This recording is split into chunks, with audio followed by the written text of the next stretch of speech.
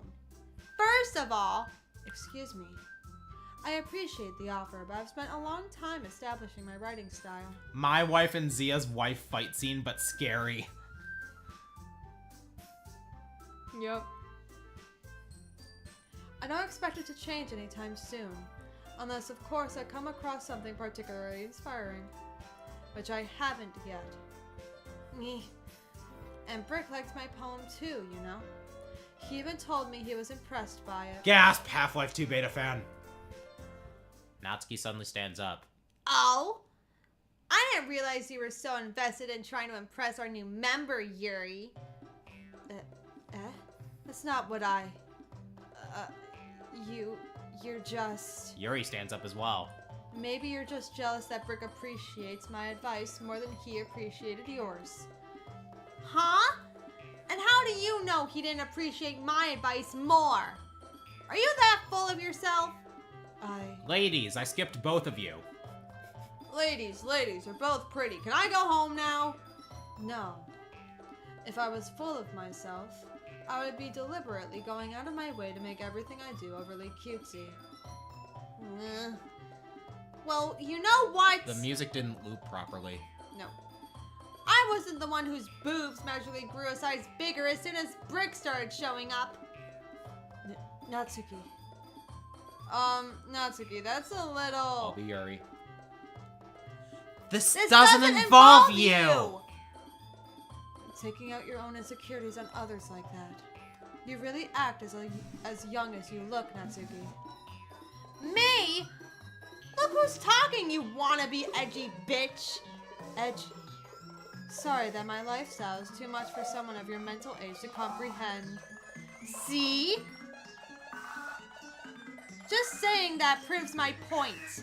Most people learn to get over themselves after they graduate middle school, you know. If you want to prove anything, then stop harassing others with your sickening attitude. You think you can counterbalance your talkative personality just by dressing and acting cute? The only cute thing about you is how hard you try. Whoa! Be careful! You might cut yourself on that edge, Yuri. Oh, my bad. You already do, don't you? Do not talk about the Fight Club. Did Did you just accuse me of cutting myself? What the fuck is wrong with your head? Yeah, go on. Let Brick hear everything you really think. I'm sure he'll be head over heels for you after this. Suddenly, Yuri turns toward me, as if she just noticed I was standing here. Brick. She's just trying to make me look bad. That's not true. She started it. I am not qualified to answer this argument in any way, but I do want one of the girls to think more highly of me, so I guess I'm gonna go with Yuri. Okay, that didn't work. I guess I'm going with Natsuki. What the fuck? It's not working. It's not working. It's not working. Stop getting closer to me! Stop getting closer to me! Oh. Hi!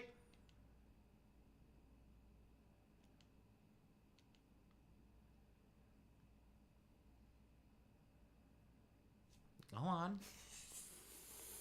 I just liked staring into her soul. Hey, Brick. Why don't we step outside for a little bit? Okay? Sorry about that. They really shouldn't have tried to get you involved. It's probably better for us to stay out of this. We'll go back inside once they're done yelling. Some president I am, right? I can't even confront my own club members properly. I just wish I was able to be a little more assertive sometimes. Uh-huh, you would wish that, wouldn't you? But I never have it in me to put my foot down against others. You understand, right? Anyway, if this makes you want to spend less time with the others, then that's fine. I'd be happy to spend time with you instead. Suddenly, Natsuki runs out of the classroom. She quickly runs away. Oh dear. Oh, Silk Song. Mm-hmm. Well, it looks like they're done. I didn't mean it. I didn't mean it. I didn't mean it. Yuri is rocking back and forth in her desk with her palms on her forehead. Yuri? I didn't mean it. I believe you. I have no idea what Yuri might have said to Natsuki. Or did. Brick, please don't hate me. Please. I'm not like this. There's something wrong with me today. It's fine, Yuri. We know you didn't mean it. Besides, I'm sure Natsuki will forget about it tomorrow. We'll forget all about it tomorrow. Completely. Anyway, the meeting is over, so you can go home now if you want. Yuri looks at me like she wants to say something, but she keeps glancing at Monica. You can go first, Monica. I'd like to stay a little bit longer. I'm the president, so I should be the last one out. I'll wait for you to be done. Well, I'm vice president, so please let me take that responsibility today. It kind of sounds like you don't want me around for something, Yuri. It's not that. It's not that. I didn't get much of a chance to discuss my book with Brick. It would just be embarrassing with you listening. I guess I don't really have a choice, do I? I'm sorry for causing you trouble. Chaos control. Aim for Natsuki. Yep. Wrong one. Why didn't you go with Poof? Okay. Emails with her.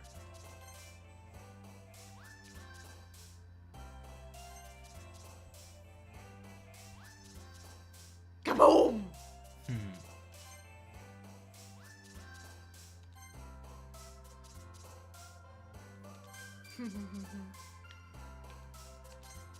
Well, don't click on that one. Just don't. It's gonna glitch the thing out. Pink. I know. Why are you messing with me like that? I don't know. I see. Because why not?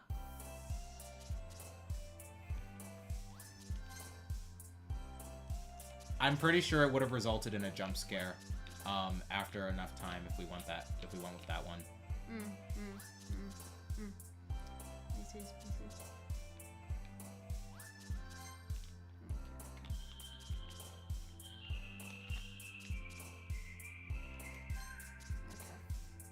Hey on the mic.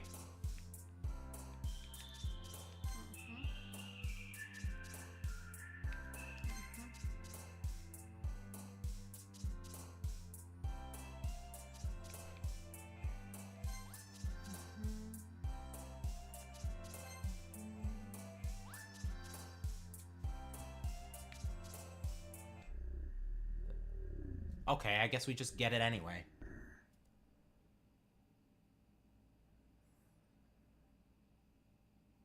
Happy thoughts. Happy thoughts.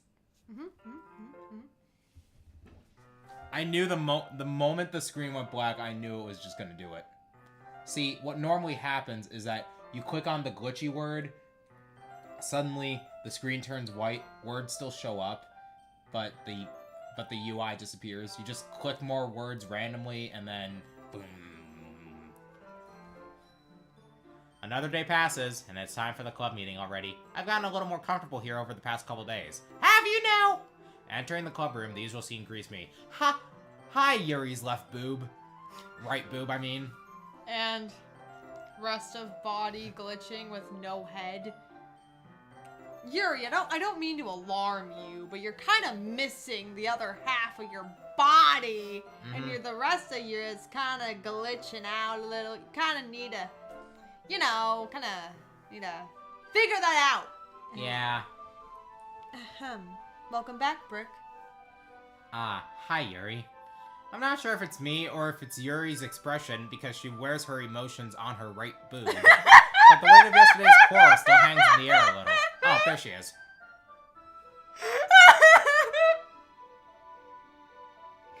Because she wears her emotions on her right boob. Yeah.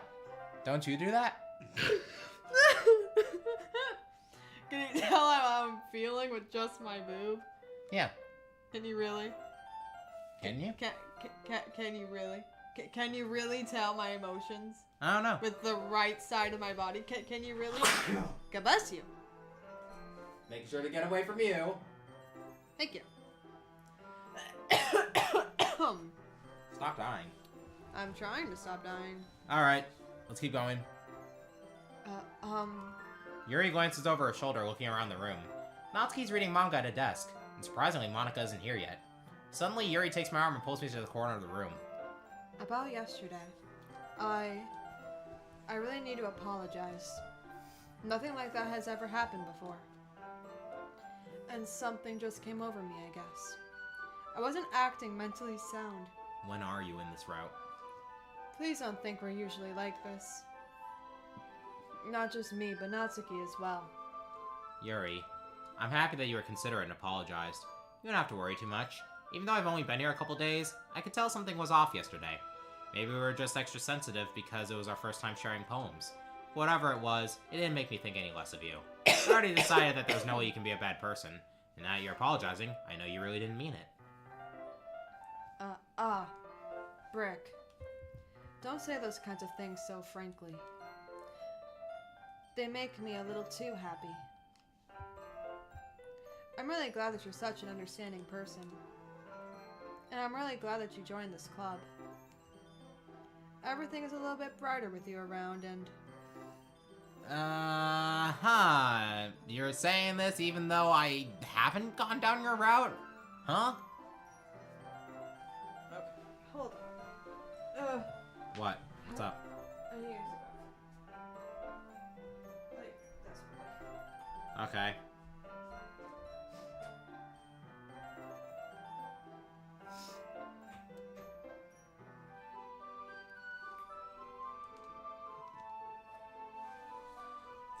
Yeah, what are you saying, Yuri? It's almost like we barely know each other.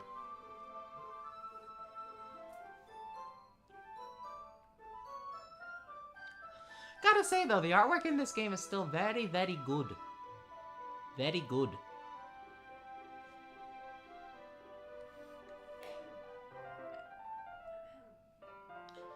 Hey chat, what are our opinions on Mario Kart World versus Sonic Racing Cross Worlds?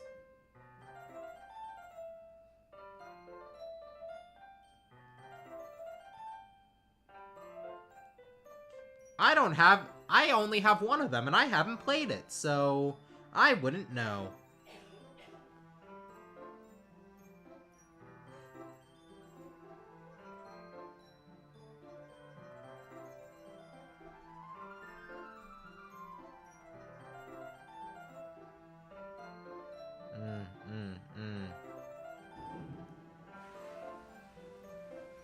Clearly, Insani, clearly.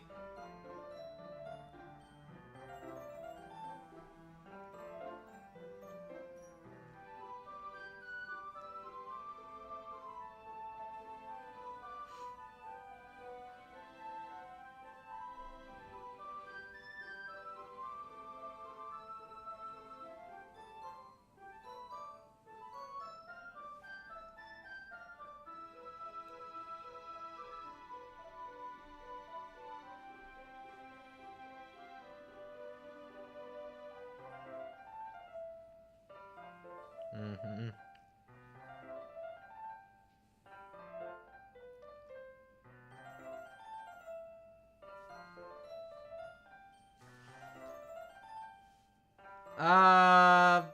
Good question.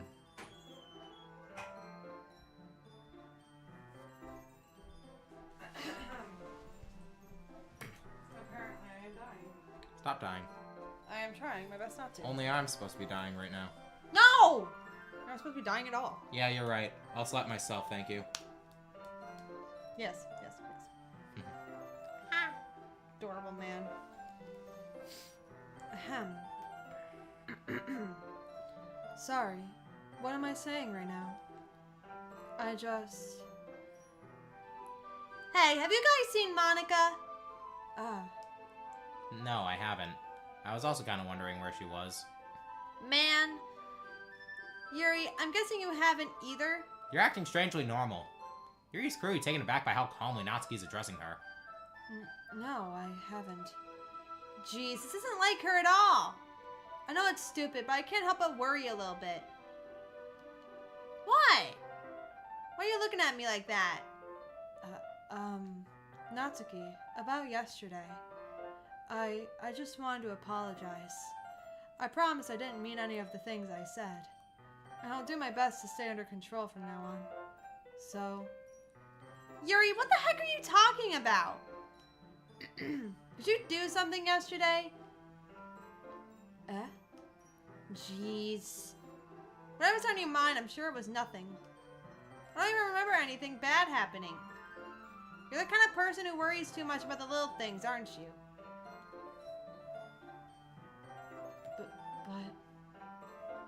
I'll accept your apology anyway if it helps you feel better about it. Okay, she didn't do the glitch that can happen in this scene. Besides, it's kind of nice to hear since I was always afraid you secretly hated me or something like that. No, not at all. I didn't hate you. I don't hate you. Yeah, you got it. Okay. Well, you're kind of weird, but I don't hate you either. Natsuki turns to me. You're still on trial, though. Hey! Suddenly the door swings open. Sorry. I'm super sorry. Ah, there you are. I didn't mean to be late. I hope you guys weren't worried or anything. Nah. Well, Natsuki was. I was not! What took you so long anyway? Well, my last period today was study hall. To be honest, I kind of just lost track of time. That makes no sense, though. You would have heard the bell ring at least. I must have not heard it since I was practicing piano. Piano? I wasn't aware you played music as well, Monica. Don't give me more credit than I deserve.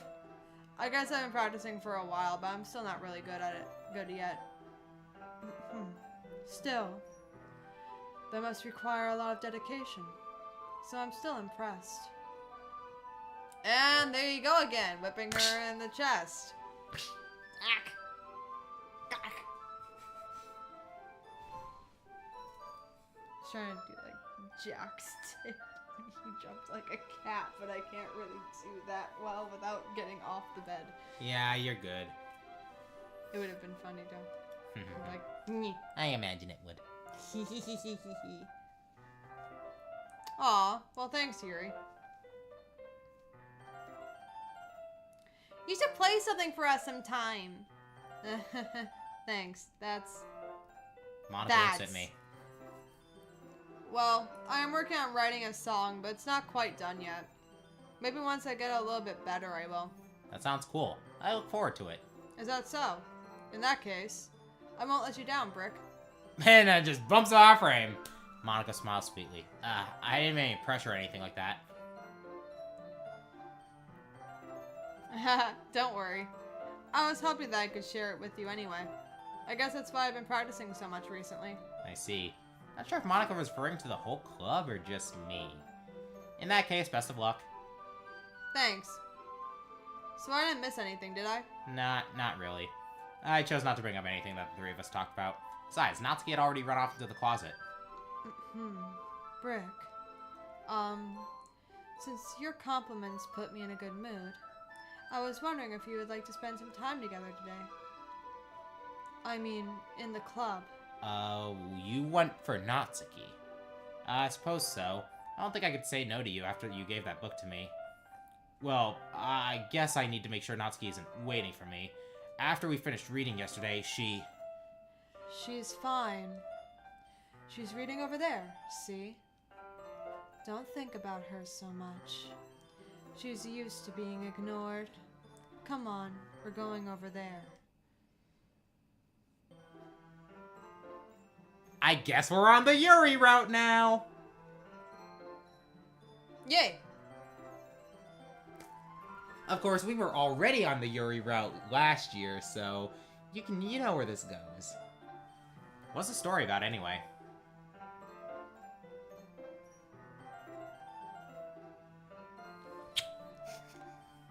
You're so cute. Well. I look at the cover of the book. The book is titled Portrait of Markov. There's an ominous-looking eye symbol on the front cover. Basically, it's about this religious camp that was turned into a human experiment prison. And the people trapped there have this trait that turns them into killing machines that lust for blood. Is it politics? Yes. But the facility gets even worse, and they start selectively breeding people by cutting off their limbs and affixing them to... oh. That might be a bit of a spoiler. But anyway, I'm really into it. The book, I mean. Not the thing about the limbs. It's kind of dark, isn't it? Yuri definitely made it sound like it was going to be a nice story. Yeah, clearly. I have blanked out the rest of the stuff that she said. So that dark turns came from nowhere. Are you not a fan of that sort of thing, Brick? No, it's not that. I mean, I can definitely enjoy these kinds of stories. So don't worry. I hope so. Yeah, I totally forgot that Yuri is into those things. She's so shy and reclusive on the outside, but her mind seems to be completely different. It's just that this kind of story. It's the kind that challenges you to look at life from a strange new perspective. When horrible things happen, not just because someone wants to be evil, but because the world is full of horrible people and we're all worthless anyway. Then suddenly... I'm rambling, aren't I? That's not what she said. Not again. I'm sorry. Hey. Why is the music getting quieter? Great question. Hey, don't apologize. Okay, I'm familiar with quite a few of this game's happenings. I did not know that. I did not know the music just stopping was one of them. Really? Yeah. Hey, don't apologize. I haven't lost interest or anything. Well, I guess it's alright then. But I feel like I should let you know that I have this problem. When I let things like books and writing fill my thoughts, my whole body gets incredibly... I kind of forget to pay attention to other people.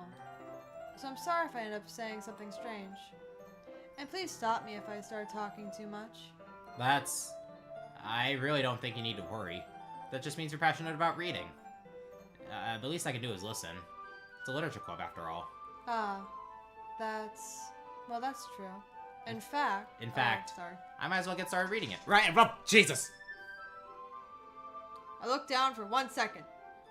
I looked down for 1 second! What'd I miss? Static. She staticked and turned red. I missed her go red? Yes. How dare you glitch out on me when I look down for 1 second? I just looked down for 1 second. What the Let's go! Yes. I mean, you don't have to, but... What are you saying? Let me just get the book. I quickly retrieved the book that I put into my bag. Alright, it's fine if I sit here, right? I slipped into the seat next to Yuri's. Yeah. Are you sure? You seem a little apprehensive. I'm sorry. It's not that I don't want you to. It's just something I'm not very used to. That is, reading in company with someone. I see. What? Well, just tell me if I end up distracting you or anything. Alright. I opened the book and start the prologue. I soon understand what Yuri means about reading in company. It's as if I can feel her presence over my shoulder as I read. It's not a particularly bad thing, maybe a little distracting, but the feeling is somewhat comforting. Yuri is in the corner of my eye. I realize that she's not actually looking at her own book. I glance over. Looks like she's reading from my book instead. Sorry. I was just bathing in the feeling of your... Body heat. Of your body heat. Yuri, you really apologize a lot, don't you? I do? I don't really mean to. Hey, Sorry. music, keep going! I mean... Here, this should work, right? I slide my desk until it's up against Yuri's, then hold my book more between the two of them. I suppose so. Is the music gonna start back up yet? What happened? The fact that we're both, like... No, I'm not laughing at that chat. I'm laughing at the fact that we're both anticipating something. Oh. Well, Yuri... you're anticipating something, so it's making me anticipate something. Yuri timidly closes her own copy. Once we each lean in a little bit, our shoulders are almost touching. It feels like my left arm is in the way, so instead I use my right hand to hold the book open. I guess that makes it kind of difficult to turn the page. Here. Is the music just not gonna come back? Is it gone? Is the music just gone? Did it just disappear? I guess it's just gone. Yuri takes her left... Stop anticipating something! Here. You're making me all tense. Here, let's fix this. Because you tense is making me tense, and then we're both gonna be tense, and it's just gonna be a tense show. What's some good music to fit here? I don't wanna play something... Tonight the music seems so loud. What? A careless whisper. Oh. I don't know why it just gives that vibe. Oh, I know how to do this. Route 201 Siva Gunner.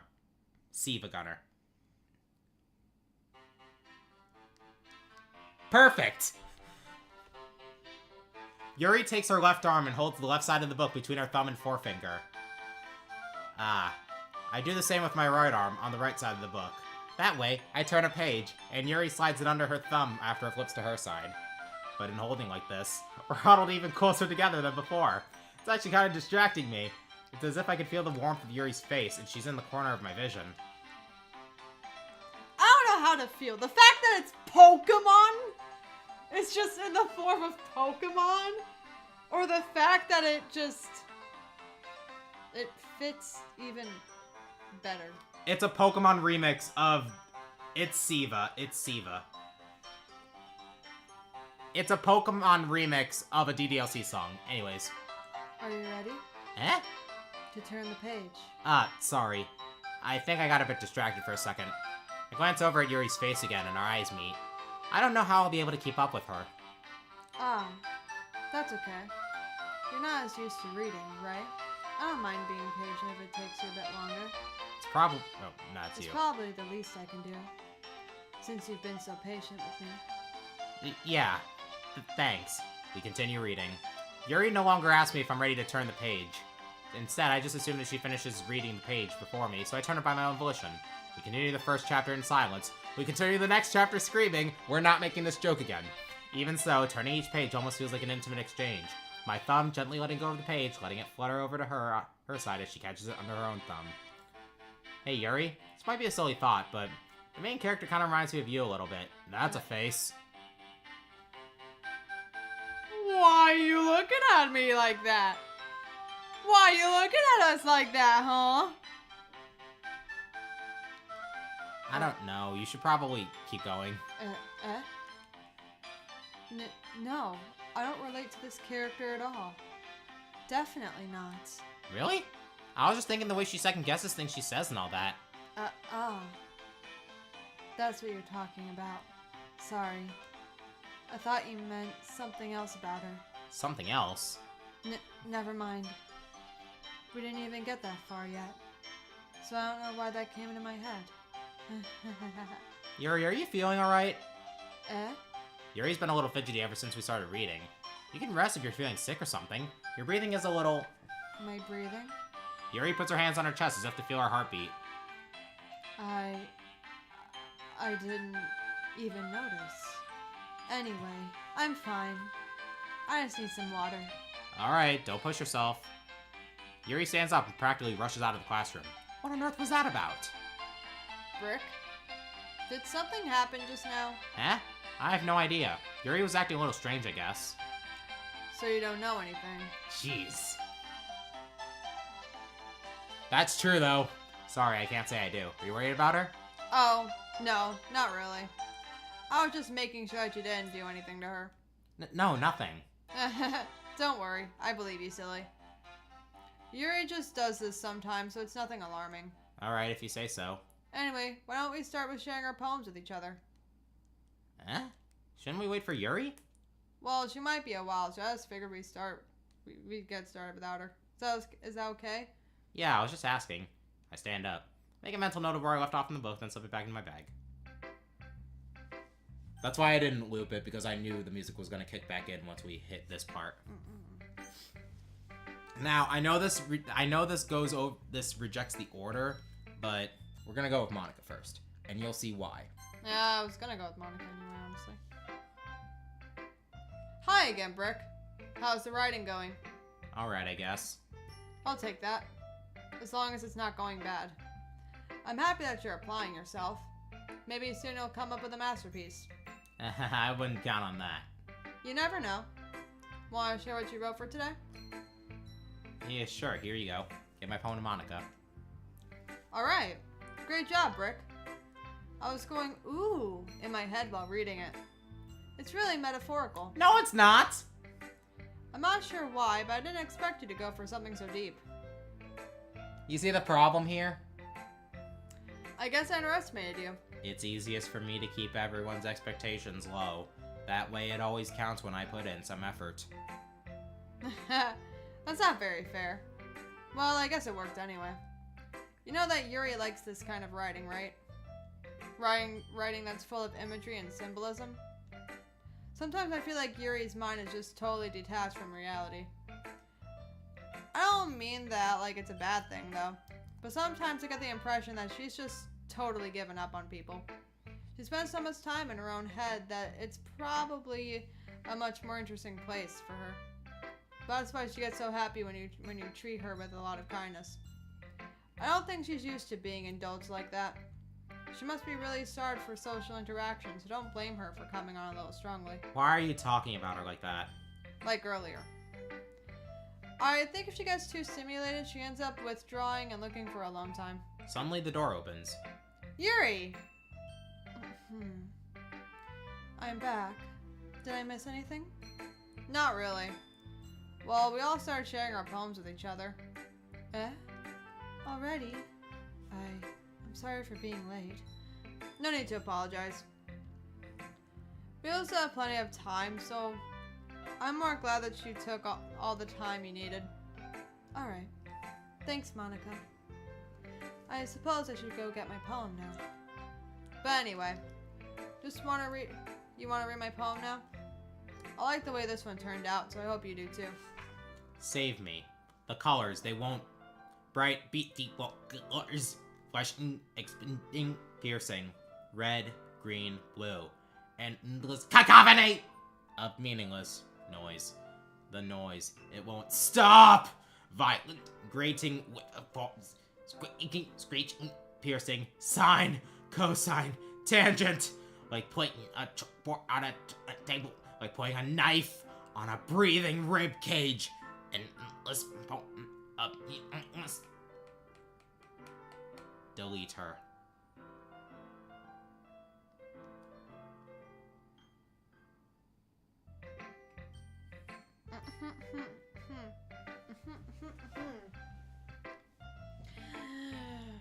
Ahem. Sorry, I know it's kind of abstract.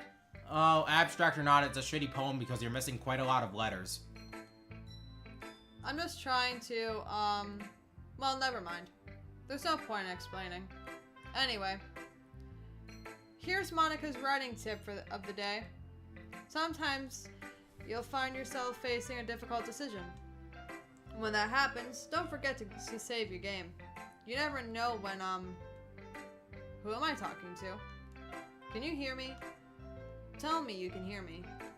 Anything. Do. That's my advice for today. Thanks for listening. Yes. Alright, we're gonna go with Yuri now. This is the reverse order, but trust me on this. I'm trusting Woo. Alright. Alright, let's go. Cute man. I've been waiting for this. Let's see what you've written for today. Yuri smiles and takes a deep breath. I like just holding it. Huh? I mean, the poem turned out good. It's, well, there are some things that you could work on, but that doesn't really matter. It feels like anything written by you is a treasure. Now that is key obsession, folks, because she doesn't register the fact that this does not appeal to her. That came out a little awkward. Let's move on. Here's the poem I wrote. You don't have to like it or anything. Wheel. This sheet is dirty. A rotating wheel. Turning an axle. Grinding. Bolt head. Linear gearbox. Falling sky. 7 holy stakes. A docked ship. A portal to another world. A thin rope tied to a thick rope. A torn harness. Parabolic gearbox. Expanding universe. Time controlled by slipping cogwheels. Existence of God. Swimming with open water in all directions. Drowning. A prayer written in blood. A prayer written in time-devouring stakes with human eyes. A thread connecting all living human eyes. A kaleidoscope of holy stakes. Exponential gearbox. A sky of exploding stars. God disproving the existence of God. What the fuck? A wheel rotating in 6 dimensions. 40 gears in a ticking clock. A clock that ticks 1 second for every rotation of the planet. A clock that ticks 40 times every time it ticks every second time. What does that even mean? A bolt head of holy stakes tied to the existence of a dock ship to another world. A kaleidoscope of blood written in clocks. A time-devouring prayer connecting a sky of 40 gears and open human eyes in all directions. Breathing gearbox, breathing bolt head, breathing ship, breathing portal, breathing snakes, breathing God, breathing blood, breathing holy stakes, breathing human eyes, breathing time, breathing prayer, breathing sky, breathing wheel.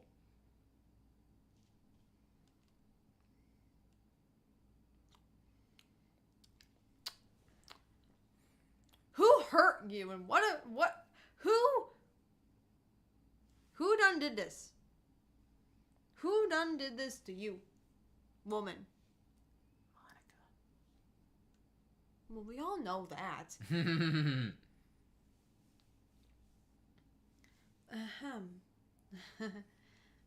It doesn't really matter what it's about. Yeah, I can tell. My mind has been a little hyperactive lately, so I had to take it out on your pen. That is, a pen fell out of your backpack yesterday, so I took it home for safekeeping, and I just really like the way that it writes. Why are you looking at me like that? So I wrote this poem with it, and now you're touching it. I'm okay. What I just... Can we pretend this conversation never happened? You can keep the poem, though. You're very yandere. Hi, Natsuki. You're the sane one. Well, it's not terrible. Well, it's pretty disappointing after your last one. Then again, if this one was as good as your last one, I would be completely pissed. Well, I guess I wanted to try something a little different this time. Fair enough. You're still new to this, so I wouldn't expect you to find your style right away. I mean, everyone in the club writes really differently from each other. Maybe you'll find a little influence from all of us. For instance, I noticed that you're spending a lot of time with Yuri today. Yeah, totally of our own volition. Oh, it is. Not that I care who you spend your time with. After all, I was taught never to expect anything from anybody. My policy towards all Nintendo Directs.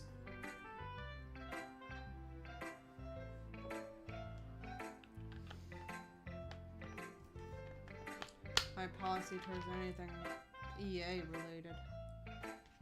Well, I know to expect something from EA.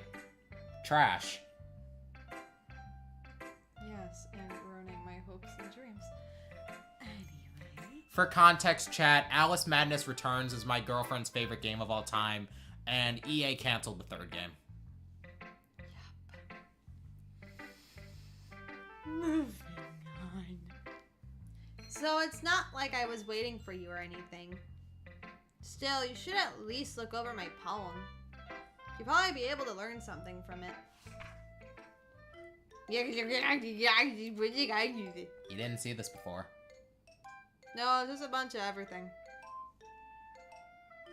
Yeah, see, because you went down the Yuri route last year, Natsuki was instead, just gave your normal poem. But you look at this...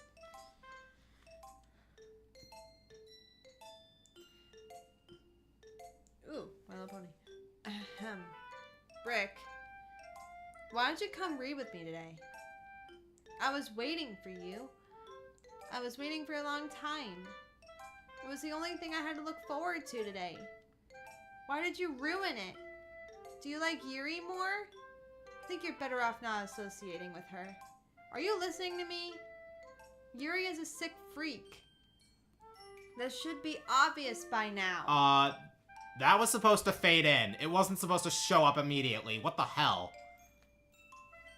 So just play with me instead, okay? You don't hate me, Brick, do you? Do you hate me? Do you want to make me go home crying? Hey, honey, Mushroom Kingdom from Mario and Luigi Brothership. You're telling me.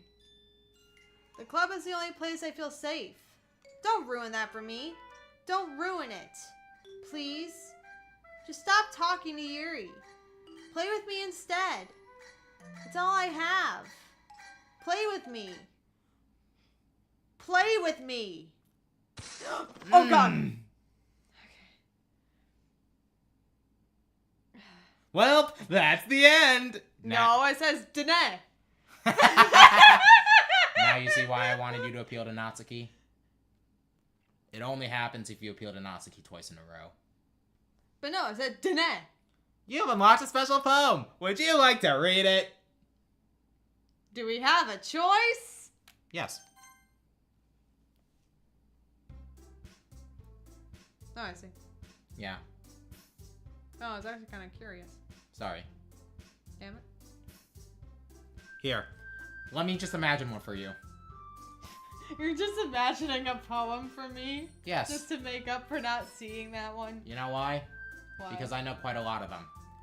Imagine a piece of paper, but with several lines written on it, but all of the lines are blacked out except for one letter in each line. Those letters spell out, no, nothing is real. There you go. That's the poem. Okay, everyone. We're all done reading each other's poems, right? We have something we need to go over today. So if everyone could come sit at the front of the room. Is this about the festival? Hi, Natsuki. You look very normal.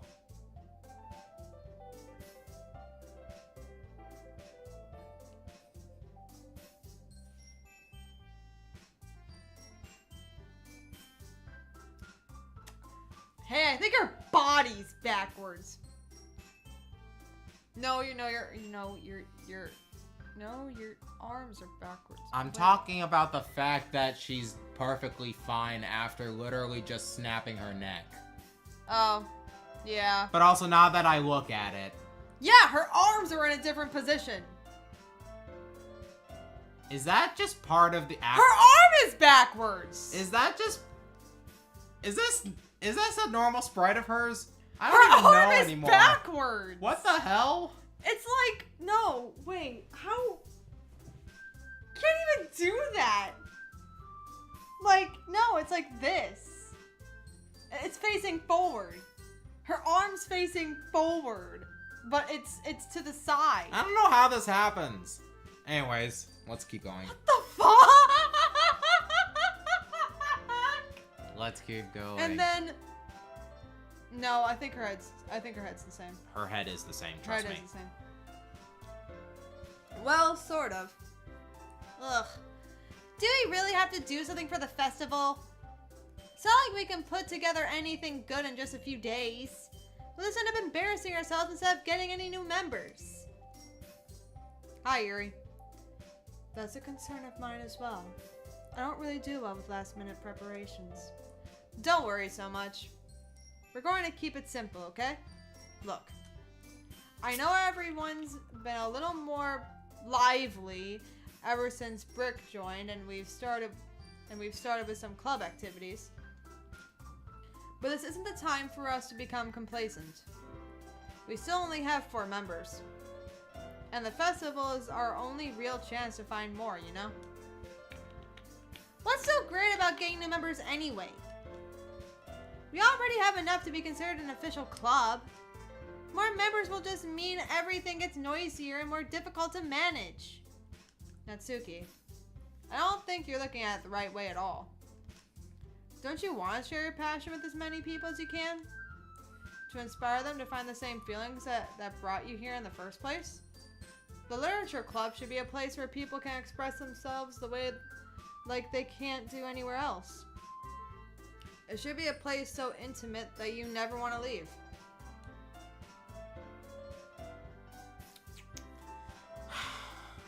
That you never want to leave? Yeah, sure. I know you feel that way too. I know we all do. So that's why we should work hard and put something together for the festival, even if it's something small. Right, Brick? Oh, come on! I still can't get over that one arm. Look, I think that's just normal at this point. Look at the rest of her posing. Oh. Yeah, it's both of her arms. Yeah, it's a little weird to imagine, but it's probably something like this. Probably, Yeah. Yeah, no. You're right. Mm-hmm. Yeah. Alright, let's move on then. Ahem. You can't take advantage of Brick to agree with you just because he doesn't know how to say no to anything. Look, Monica, do you really think any of us here joined the club with other people in mind? Yuri never even talked until Brick joined. As for me, I just like it better here than I do at home. And Brick isn't even passionate about literature in the first place. And that's everyone. Sorry, but you're really the only one who's so interested in finding new members.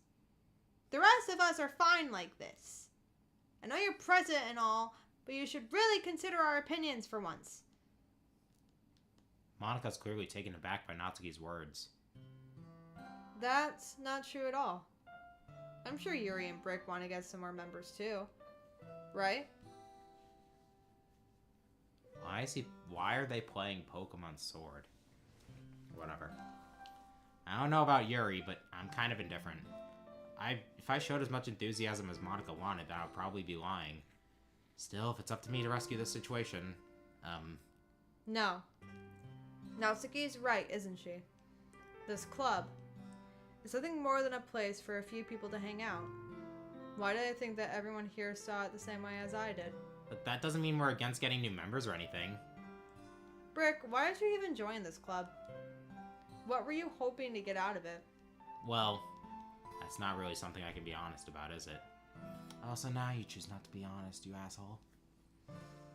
In fact, if I remember, you weren't even given a choice not to join. Monica sits down and stares at her desk. What's the point of all this anyway? What if starting this club was a mistake? This is like the most humanizing moment she has before Act 4. Now you've done it, Natsuki. What? Me? I just spoke my mind. Is it a crime to be honest? It's not about being honest. It's about word choice. Besides, you have no right to speak for everyone else in the club like that.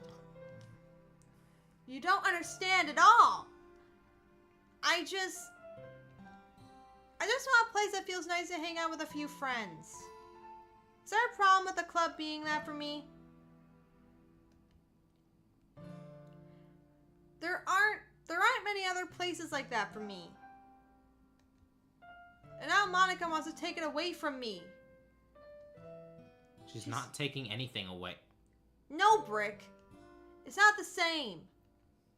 It won't be the same with the direction she wants to take it. If I wanted that, then I could have just joined any other stupid club. But this one, I mean, at least for a little bit of time, things were nice. Natsuki starts packing up her I'm things. going home. I feel like I don't belong here right now. Natsuki. Natsuki ignores Yuri and walks out of the classroom. This is bad. I don't know what to do. Well, do you have an opinion on the festival? I don't know. I'm kind of indifferent, I guess. Who cares about that obnoxious brat? I mean, I like how nice and quiet the club is right now. And I'm just happy with you here. But still, I'm the vice president. It's not right for me to ignore my responsibilities like that. Nobody would cry if she killed herself. I should do my best to consider everyone's perspective and make the decision that's right for the club. I would just like to mention that,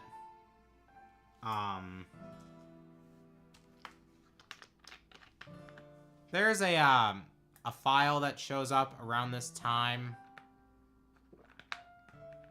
It reads like this. Can you hear me.txt. There's a little devil inside all of us. Beneath their manufactured perception, their artificial reality, is a writhing, twisted mass of dread, loathing, judgment, elitism, self-doubt. All thrashing to escape the feeble hold of their host, seeping through every little crevice they can find. Into their willpower, starving them of all motivation and desire. Into their stomach, forcing them to drown their guilt in comfort food. Or into a newly opened gash in their skin, hidden only by the sleeves of a cute new shirt. Such a deplorable tangled mass is already present in every single one of them. That's why I choose not to blame myself for their actions. All I did was untie the knot. Who do you think wrote that? Gee, I wonder.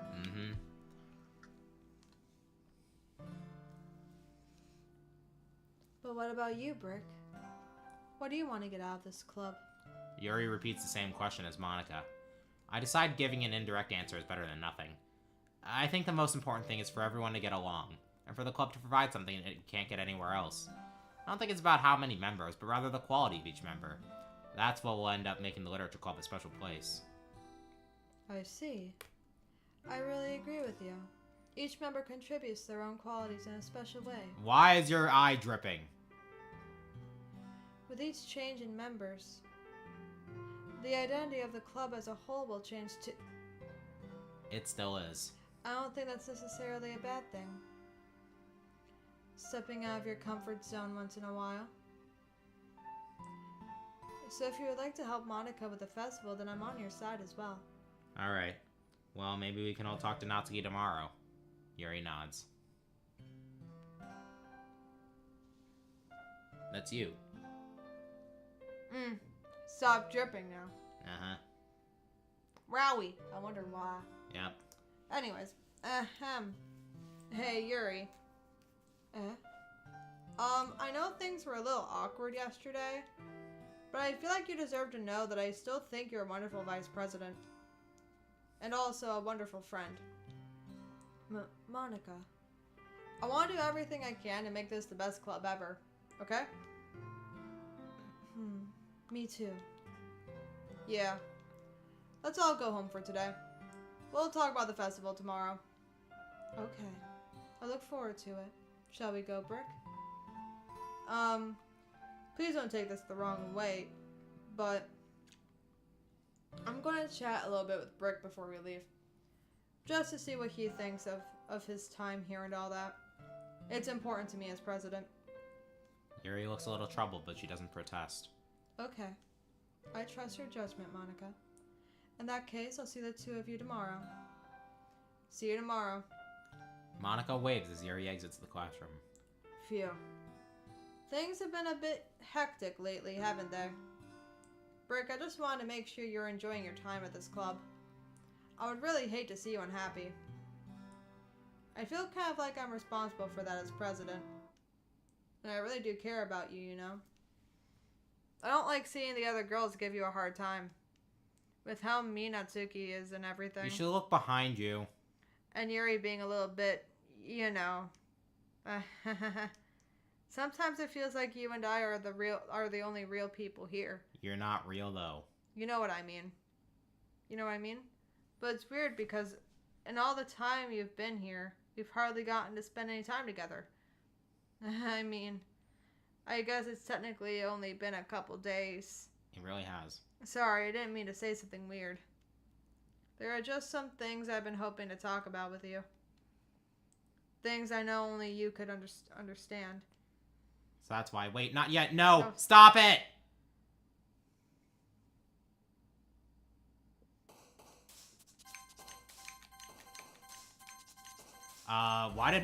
Why is there a Monica head? It doesn't even matter at this point. It really doesn't. Oh, hi, Yuri! Hello. Nice to see you. Kind of-ish. Sort of. Mm-hmm. Ish. Ahem. Hi, Brick. I've been waiting for you. Are you ready to continue reading? I brought my best tea today. Monica! I told you not to! Ugh. Is she really late again? Inconsiderate as usual, Natsuki. Excuse me? Must you always interrupt my conversations with your incessant yelling? What are you talking about? You say that like I do it on a regular basis or something.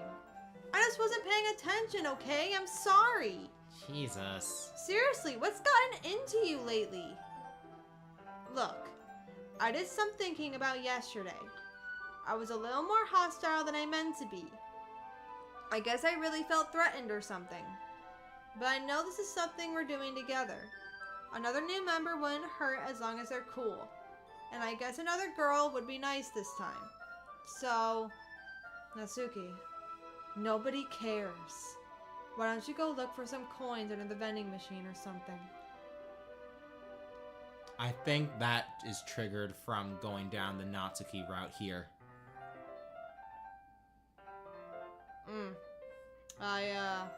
I see. God, that poor girl. Mm-hmm. I think I feel bad for her and Sayori the most. Not gonna lie. Well, no cha-ching. Like, oh gods. Poor things. Oh man. I'm the last one here again.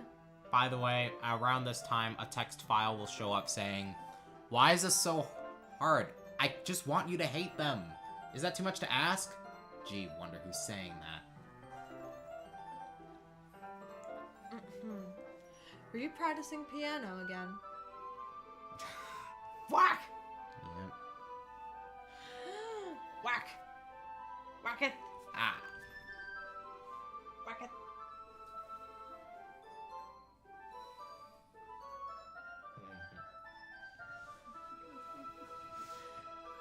Yeah. You must have a lot of determination. That way you can save your game in Undertale. Starting this club and still trying to make time for piano. Well, maybe not determination, but I guess passion. It motivates me to work hard for the festival, too. Whack! Anyway, Brick. She probably doesn't even feel bad about it. No, I know she probably doesn't. Yuri probably likes it. Okay. What do you want to do today? I was thinking we could... We already have plans today. Is that so, Yuri? That's correct. Brick is already engaged in a novel that we're reading together. Aren't you glad I've finally gotten him into literature, Monica? I suppose. I was just... Actually, it doesn't matter. It really doesn't. You guys can do whatever you want. Yep. Yes! Thank you for understanding, Monica.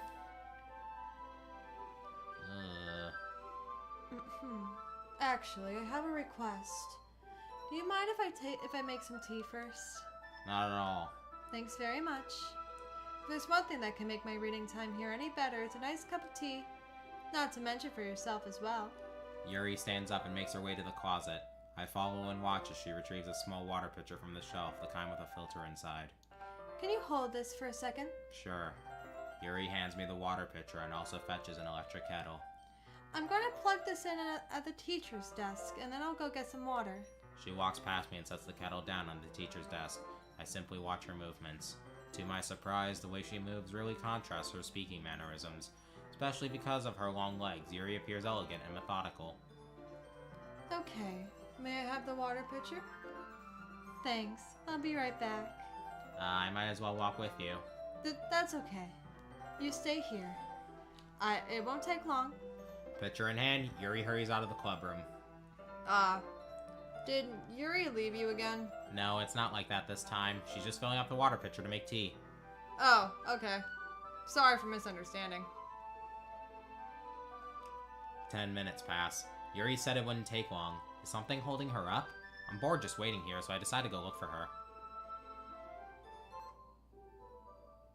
Let's see. Most logical place for Yuri to be would be the nearest water fountain. I start heading down the hallway. You know what this is. Oh no, I'm not ready for it. You can just look away. I was going to. Alright. Aggressively. In that case, here's what we'll do. Well, actually, I guess I can just do it for you. Yes, you can do that. It's perfectly fine. What's that noise? It's coming from around the corner. Sounds like breathing. Sharp inhale, like someone is sucking the air through their teeth. Are they in pain? I reach the corner and peer around it. Close your eyes, honey. Yep, I'm closing. Don't Yuri?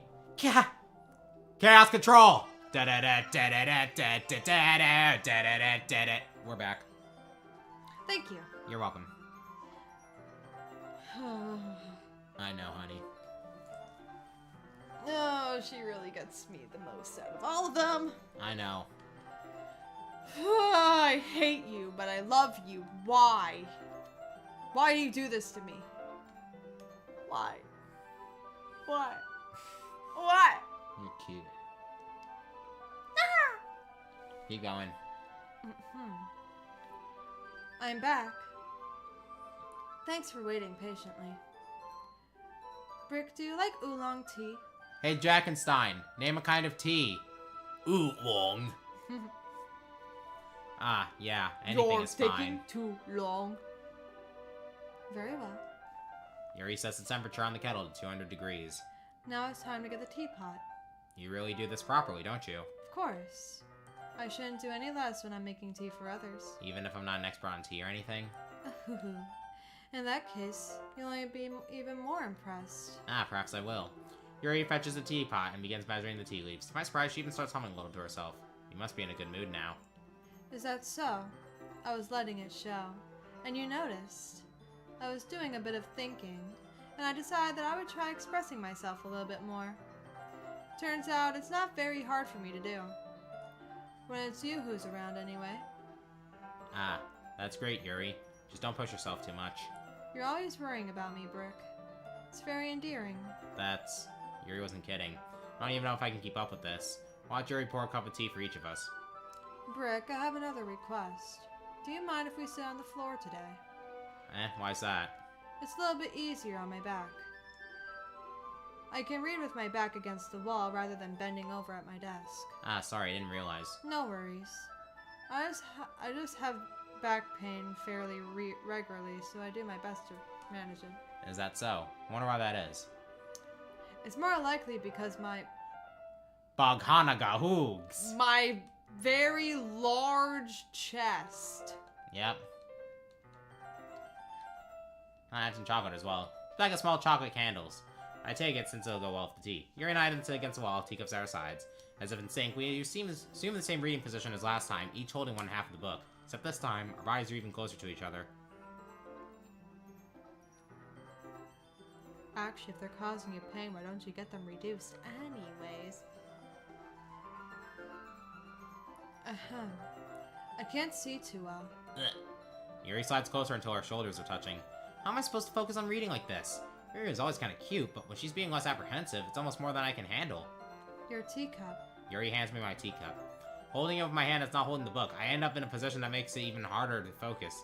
Because now I need to worry about making sure I don't accidentally touch her massive Dahunka Bankaloos. Meanwhile, Yuri hasn't noticed a single thing. Humongous, Tonalonga Hunga Kakangas. Yeah, let's stop there. She wears her intense reading expression. I can only presume the world around her has faded away. I use all my willpower to focus on reading. After a few minutes, I finally manage to relax a little. Put the teacup between my legs and fumble with the chocolate wrapper. Sorry. Briefly let go of the book to finish opening the wrapper. You can have as much as you want. Ah, that's okay. I won't take any. Hey, you sure? Well, if I touch it, then it might get smudges on the pages. Ah, you're right. Didn't even think about that. My bad. No need to apologize. I'll hold the book, okay? You sure? Of course. Yuri opens the book with both hands. She holds it so I don't have any harder of a time reading it. As a result, her left arm is practically resting on top of my leg. Well, in that case, Yuri's already totally focused on reading again. I take a chocolate candy and pop it in my mouth. Then I take another chocolate and I hold it up to Yuri. She doesn't even look away from the book. She simply parts her lips as if the situation was completely natural. But that means I can't stop here. I apprehensively place the chocolate in her mouth. Just like that, Yuri closes her lips over it. Yuri's expression suddenly breaks. Did I just... Yuri looks at me like she needs to confirm what just happened. Brick. Sorry, I guess I shouldn't have done that. Yuri starts to breathe heavily. I can't. Brick. Suddenly, Yuri forcefully grabs my arm and jerks me to my feet. My teacup gets knocked over. Brick. My heart won't stop pounding, Brick. I can't calm down. I can't focus on anything anymore. I have to dance!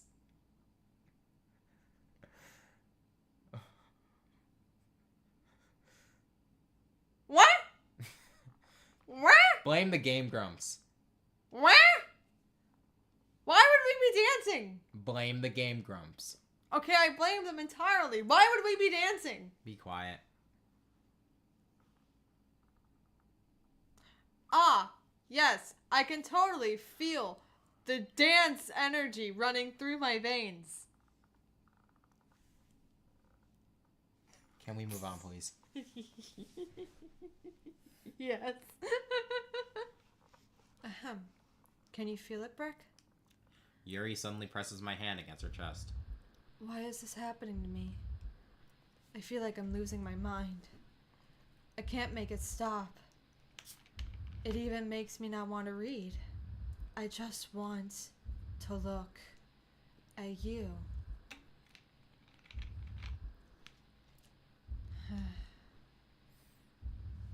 Nice eyes.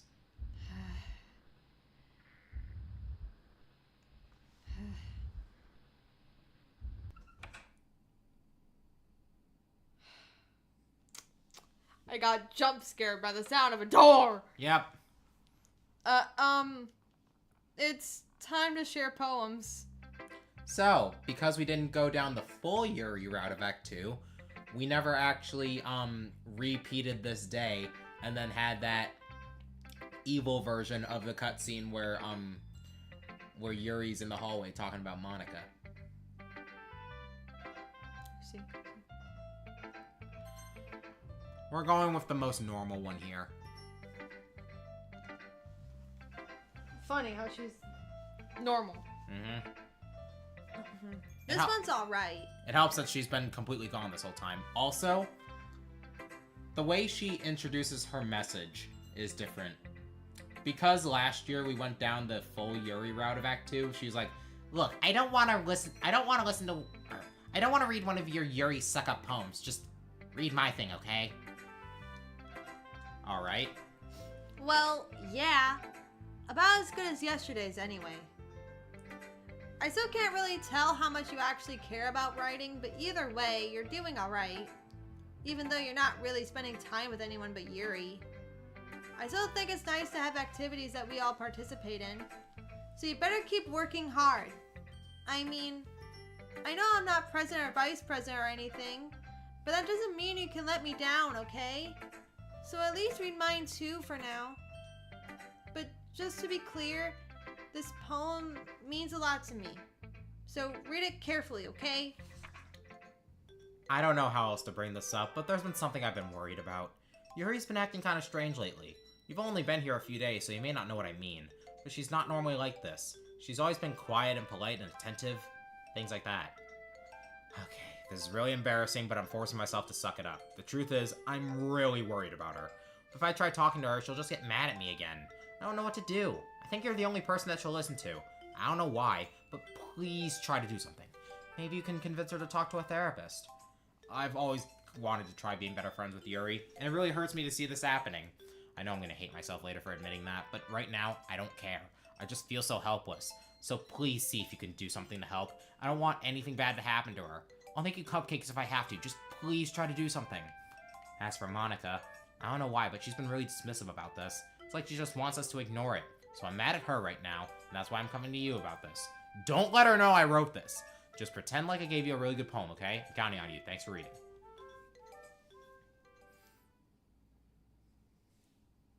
I changed my mind. Ignore everything you just read. There's no point in trying to do anything. It's Yuri's own fault that she's so unlikable. Can you hear me, Brick? If you would just spend more time with Monica, all these problems would go away. Yuri and I are too messed up for someone as wonderful as you. Just think of Monica from now on. Just Monica. Just Monica. Just Monica. Just Monica. Guess we'll go with Monica?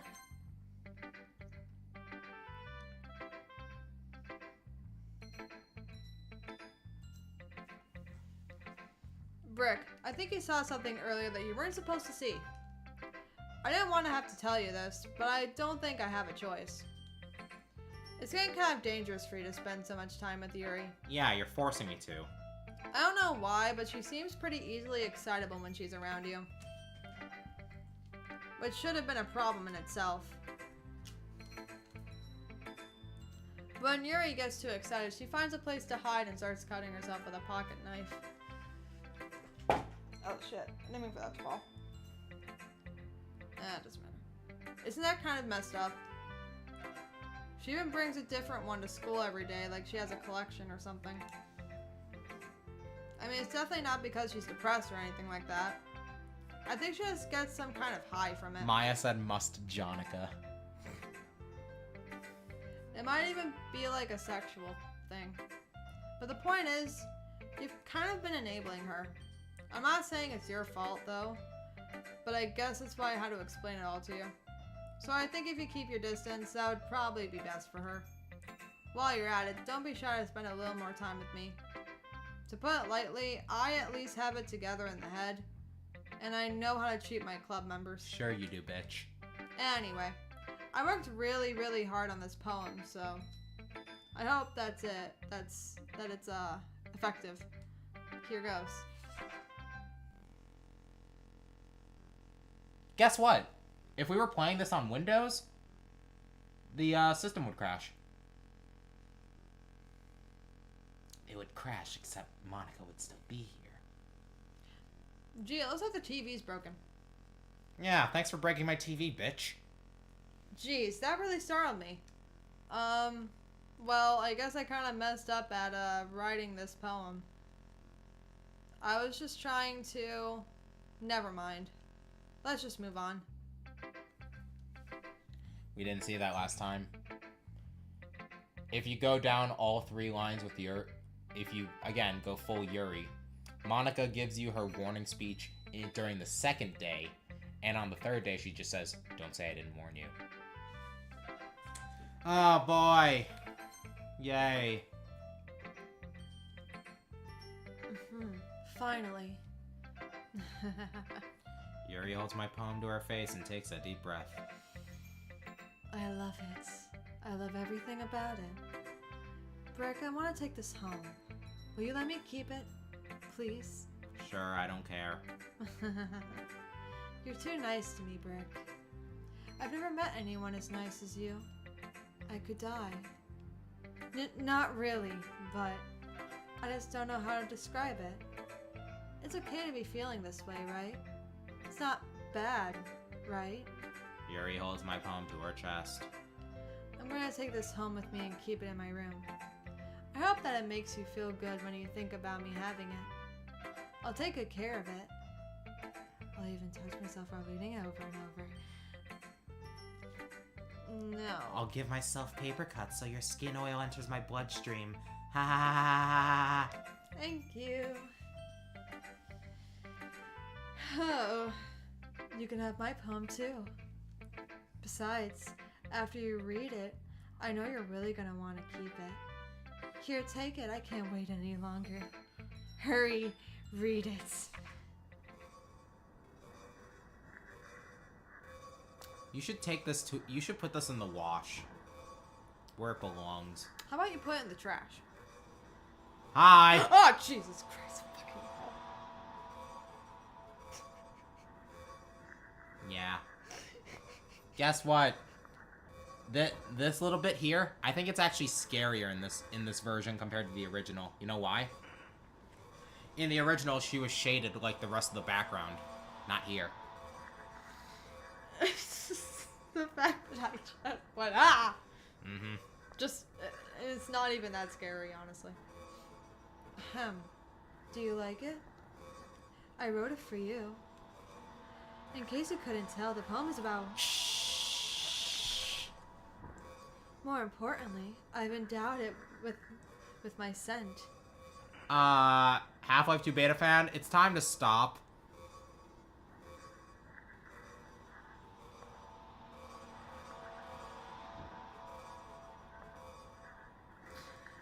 No. See, aren't I the most thoughtful person in the club?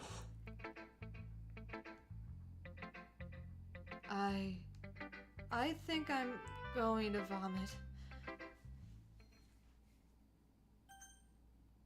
No, I don't want to look at this one. Oh, god damn it.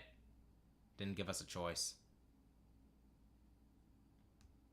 Ew, picture. Picture.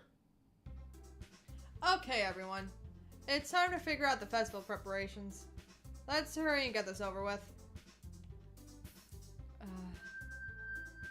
Stagnating air is common foreshadowing that something terrible is about to happen.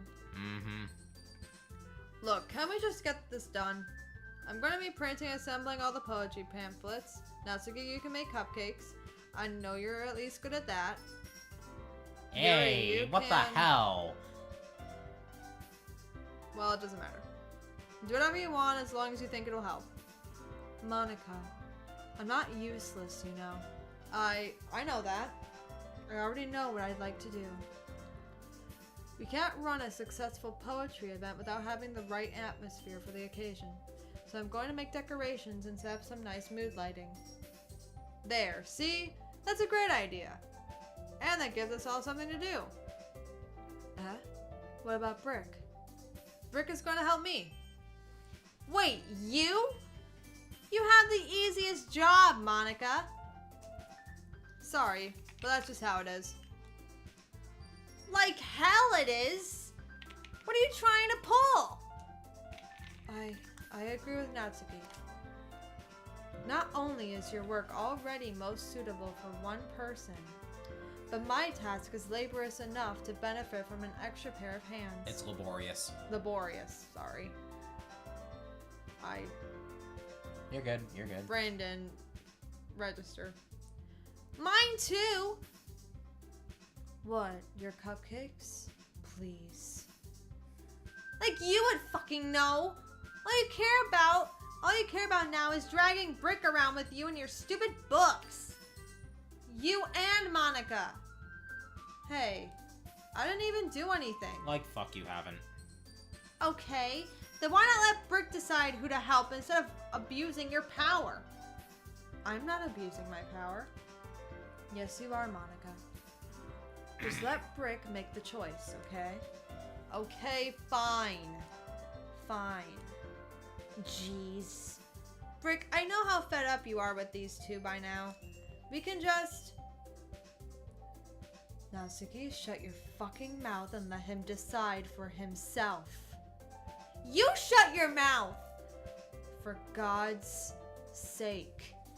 This is never going to end. Just make the choice, okay?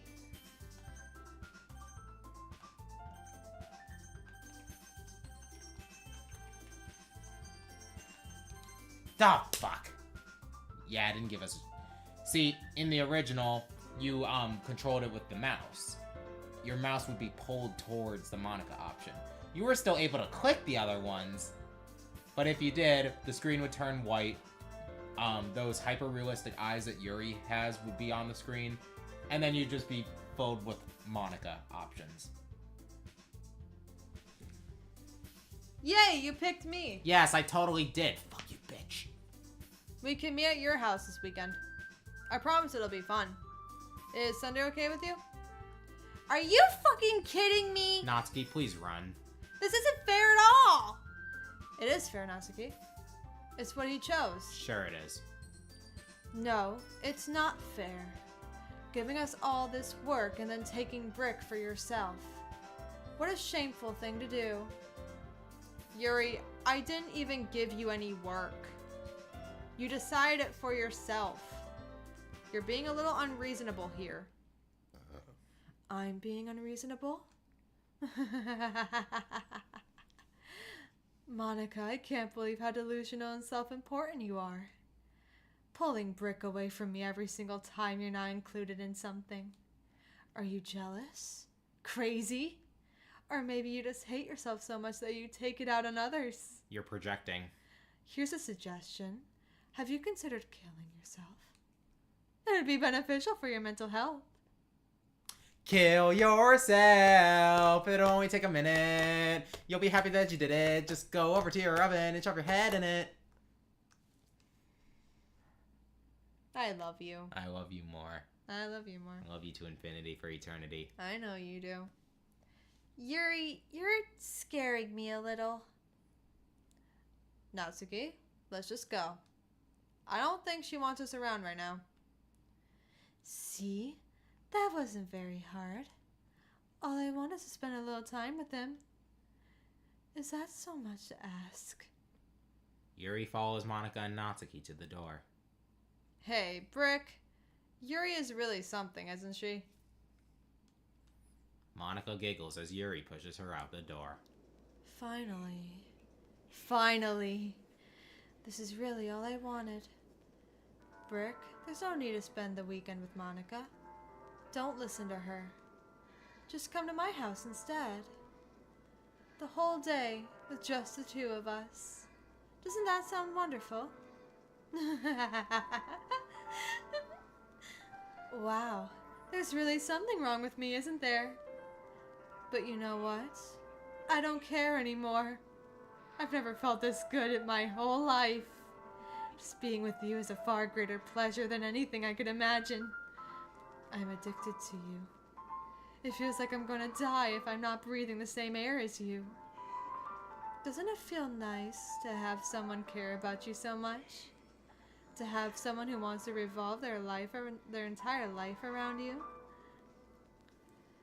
But if it feels so good, then why does it feel more and more like something horrible is going to happen?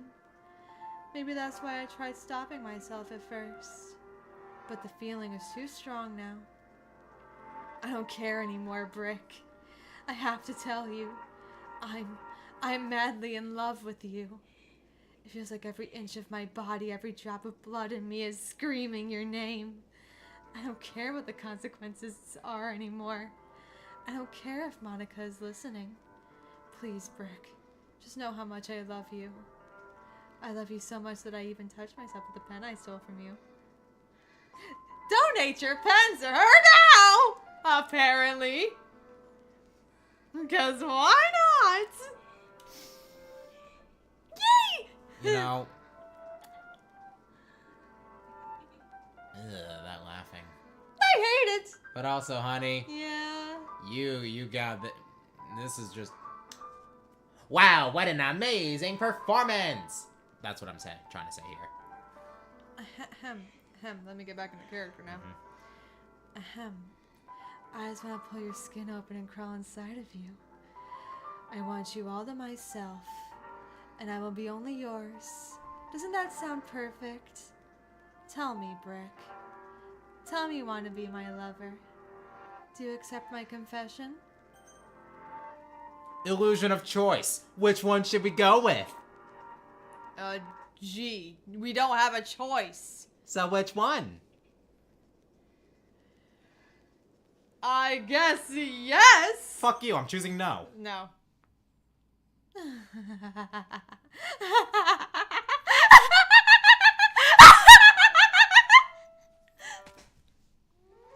Blah. Oh, blah. And dead. Oh, that's fun. Ahem. Well, you're dead now. Look at this. Glad you're dead. The end. Welcome to the Literature Club. It's always been a dream of mine to make something special out of the things I love. Now that you're a club member, you can help me make that dream come true in this cute game. Every day is full of chit-chat and fun activities with all my adorable and unique club members. Sayori, the youthful bundle of sunshine who values happiness the most. Natsuki, the deceivingly cute girl who packs an assertive punch. Yuri, the timid and mysterious one who finds comfort in the world of books. And of course, Monica, the leader of the club. That's me! I'm super excited for you to become friends with everyone and help make the Literature Club become a more intimate place for all my members. But I can already tell that you're a sweetheart. Will you promise to spend the most time with me?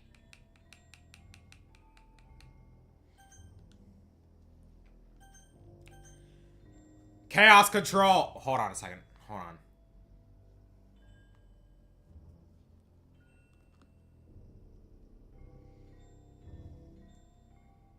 But thank you for the comment on my performance. You're welcome. Chaos I can Control! pull off a chaotic character as well.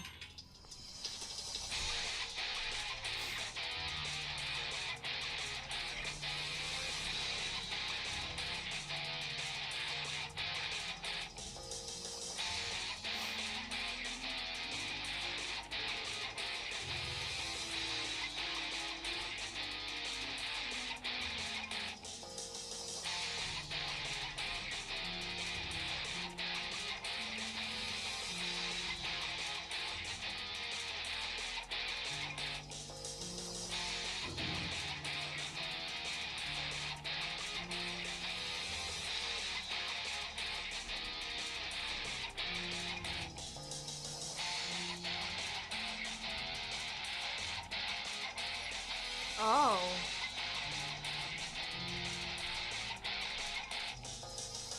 Oh, I am so sorry. Ouch, I hate that. Instagram does the same thing to me sometimes. I don't know why, it just tends to. It's really annoying. I know the feeling. We're near the end of this, right?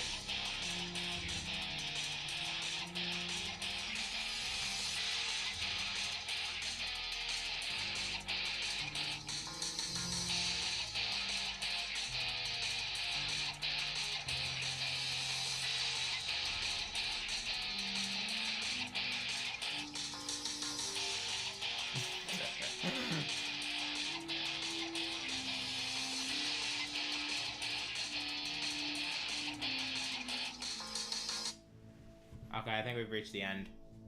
Okay. What are you doing? I need another water.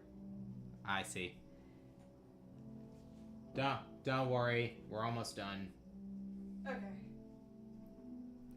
Yeah, I figure we'll listen to Monica say like 1 or 2 things in Act 3, and then we'll proceed to the game's ending. Okay. Because Act 3 could potentially go on forever if you let it. I see. Anyways, I will be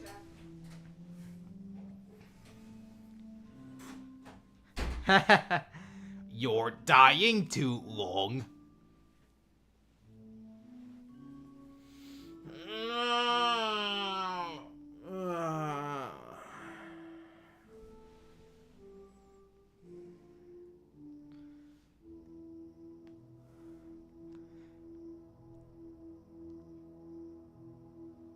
Cool.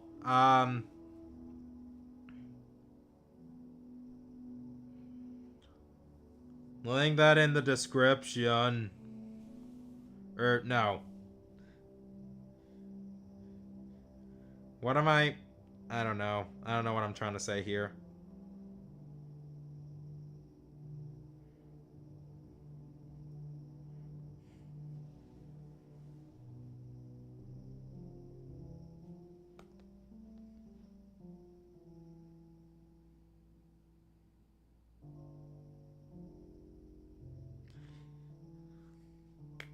So, chat, how we feeling? The big horror part is over.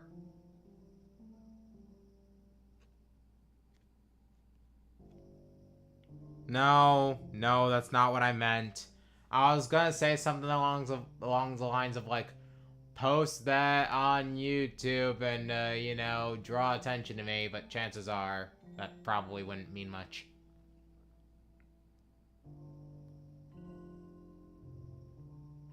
This is very relaxing.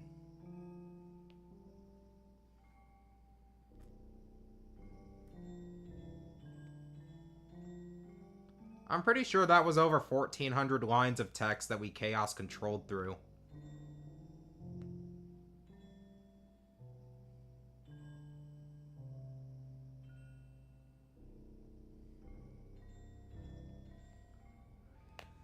What is it?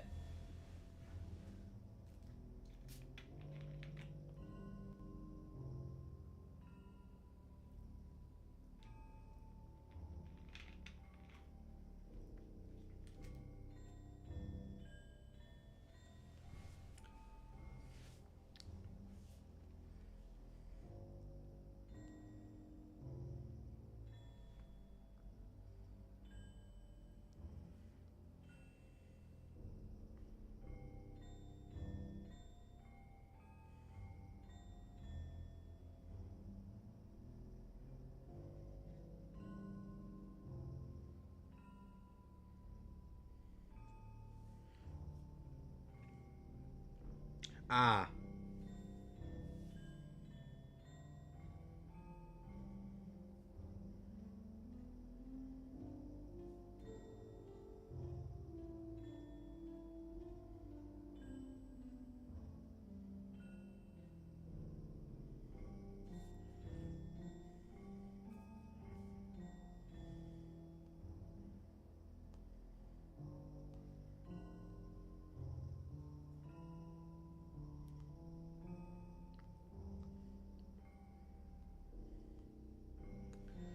Not the darkening was part of the game and not the console. No, it was part of the console.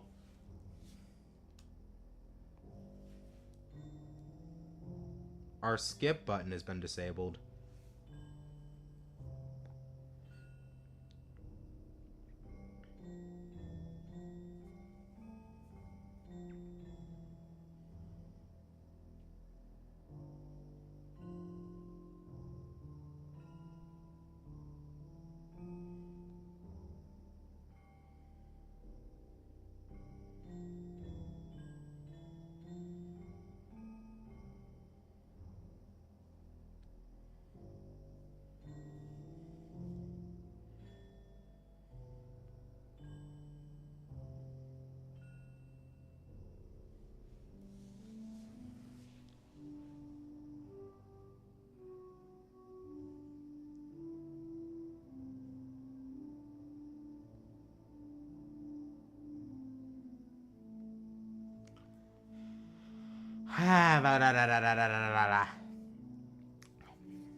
Not gonna lie, chat, I'm kind of... Gasp! I wonder if I can see it.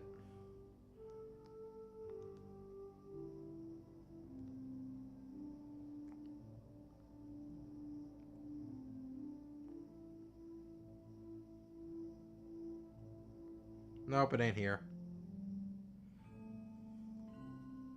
I have now seen Miku on the trans board.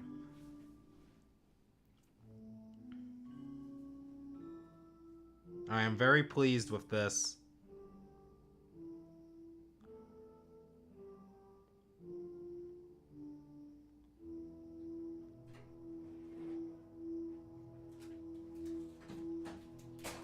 Welcome back.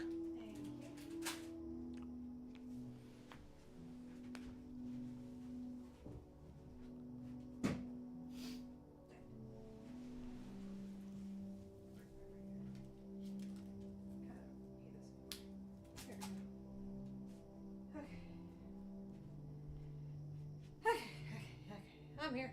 I'm back. By the way, Here and present. right before Yuri went le bleu, got a text file saying, "Have a nice weekend." That was our weekend. Great. That's lovely. Ahem. Alright, it's festival time. Wow, you got here before me? That was... yeah? Ah! Le bleu. Natsuki runs away. I'm here. Brick, did something happen? Natsuki just ran past me. Oh. Oh. Well, that's a shame.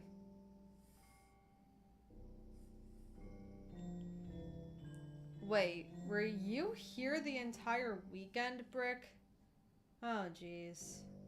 I didn't realize the script was broken that badly. You bitch. I'm super sorry. It must have been pretty boring. Mm-hmm. I'll make it up to you, okay? Just give me a sec. Uh-huh. Making it up to me. I'm almost done. I just want to have a cupcake real quick. Monica lifts the foil from tray and takes a cupcake. Seriously, these are the best. I really just had to have one since it's the last time I'll ever get the chance to. You know, before they stop existing and everything. But anyway, I really shouldn't be making you wait any longer. Just bear with me, okay? This should only take a second.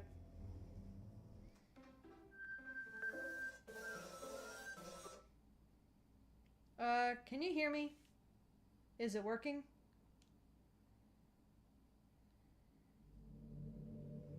Yay! There you are. Hi again, Brick. Welcome to the Literature Club. Of course, we already know each other because we were in the same class last year, and, Half-Life 2 beta fan can never hear "I just wanted a cupcake" without being reminded of EDP. I see. You know, I guess we can just skip over that stuff at this point. After all, I'm not even talking to that person anymore, am I? That you in the game, whatever you want to call him. I'm talking to you, Brick.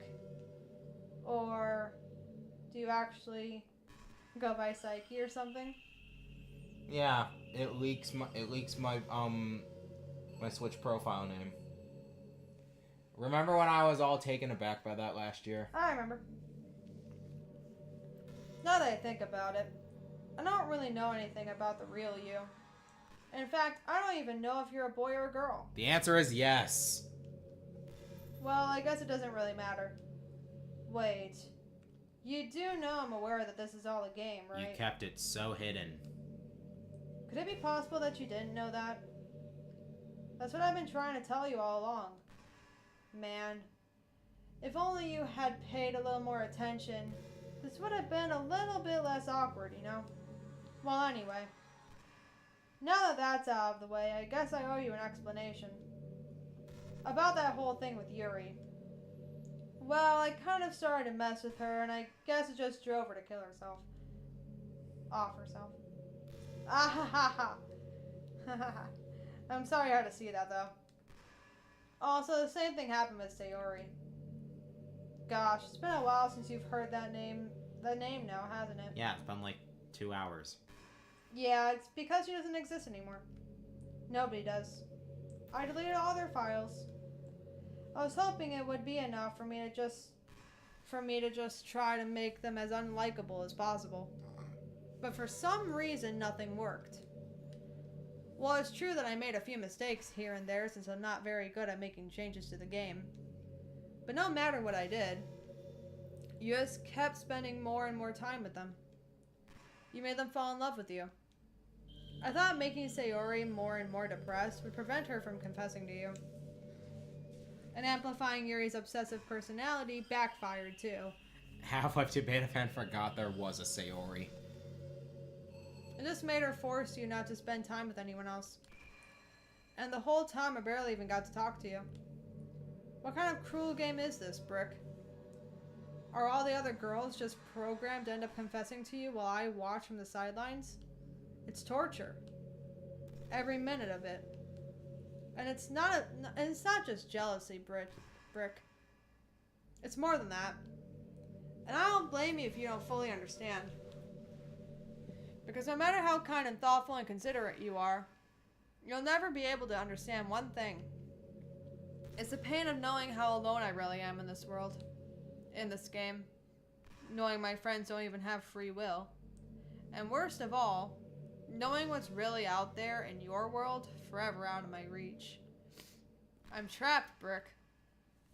But now you're here. You're real. And you're wonderful. You're all I need. That's why I need you to be here with me forever. I'm sorry if it's hard to understand. I couldn't understand for a while either.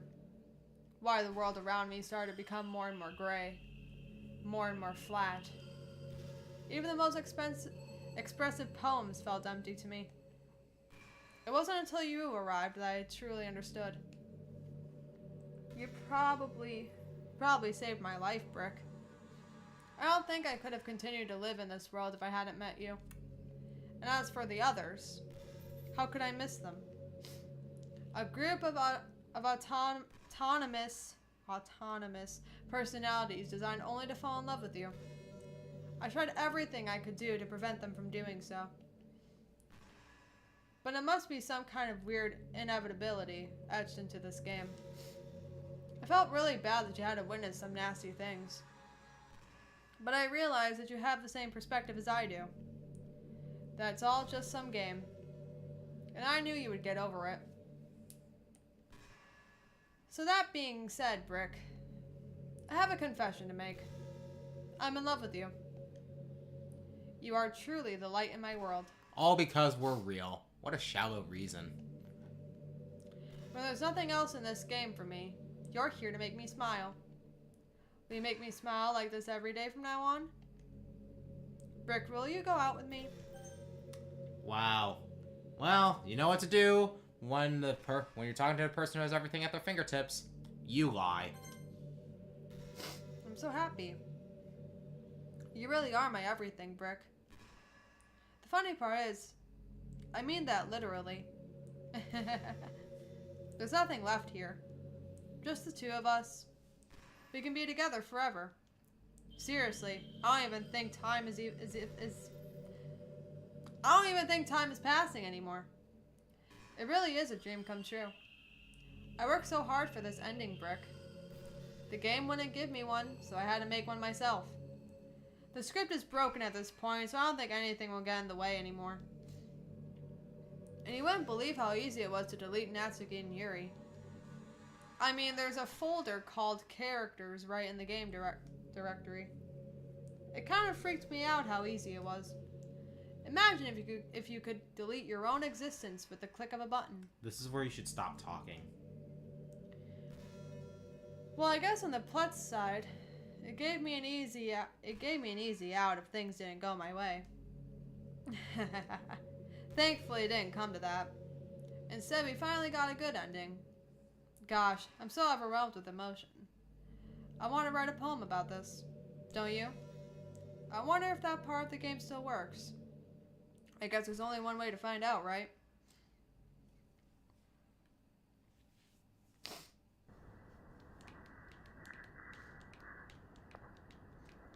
What a substantive poem.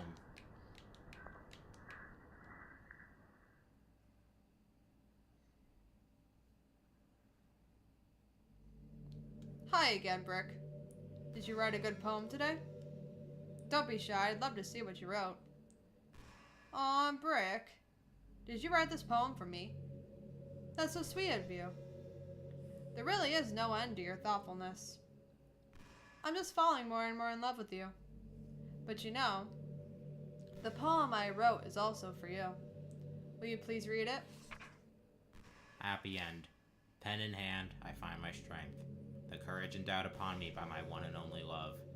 Together, let us dismantle this crumbling world and write a novel of our own fantasies.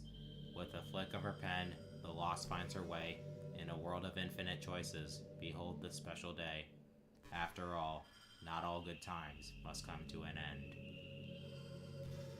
I hope you enjoyed it. I always put all my heart into the poems that I write. The truth is, all the poems I've written have been about my realization. Or about you. That's why I never really wanted to go into detail about them. I didn't want to break the fourth wall, I guess you could call it. You're very bad at that. I just assumed it would be best to be part of the game like everyone else. Like that would help the two of us end up together. I didn't want to ruin the game or anything, you know? You might have gotten mad at me. Maybe even deleted my character file if you preferred playing without me. You should really shut up. Gosh, I'm so relieved. Now we don't need to hide anything anymore. Are you ready to spend our eternity together, Brick? I have so many things to talk about. Where do I start? If it takes me some time to collect my thoughts, then I'm sorry. I love how, because we're playing on console, it can't detect recording software. The original version of the game on PC could straight up detect OBS. And if it did, she would comment on it. She would say something along the lines of like, "Hold on, are you recording? Hi everybody. I can't really see your comments from here, but can you tell your friend it's rude to be recording somebody without their permission? Gosh, now I feel like you're putting me on the spot. I guess I should tell a funny joke for you all. Alright, here goes." Zooms in. Sorry, I guess I couldn't really come up with anything. Jump scare! Yeah. But I'll always have something new to talk about. In the meantime, we can just look into each other's eyes. Let's see.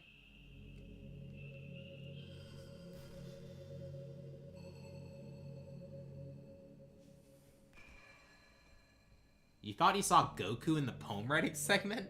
Mm-hmm.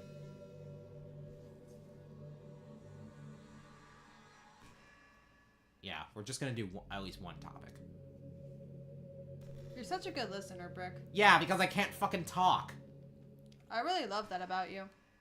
Sometimes I'm afraid that I'm rambling or talking about boring things. This is literally the first thing you said. It makes me kind of self-conscious when I'm having conversation. But I don't feel that way about you. With you. Like, I don't think anyone else could make me feel this way. You really are special. I don't want anyone to tell you otherwise. Sounds like something you would say to me. Mm-hmm. Or that I would say to you. Mm-hmm. Wow, it just straight up disables use of the menu without Monica talking first. Fun fact, there are mods that would, you know, place somebody else in the just Monica position, and they would actually have something to, they would actually have something to say. I see. Hey, look, all my slots are gone.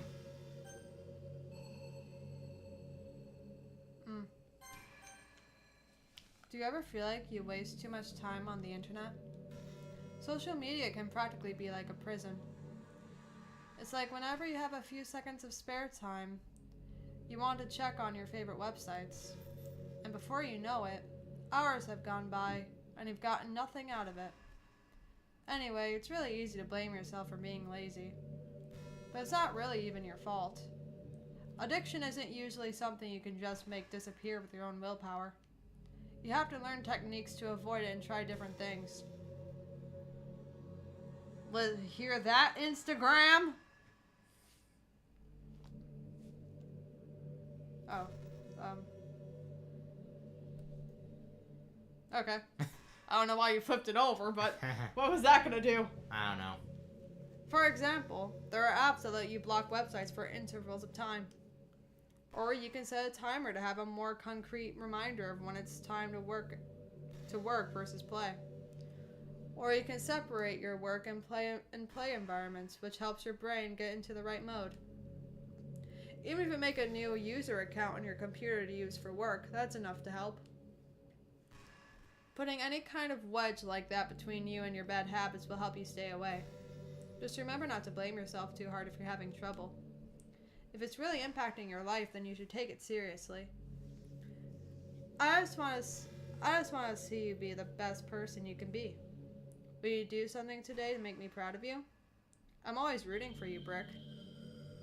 She quite literally said something that we talked about in my stress management class last semester. Oh, really? Yeah. That's the thing about Monica. She's actually genuinely insightful. There's some problem. She had to be a total bitch in order to get to this point. Mm-hmm. But I think you get the sort of nature that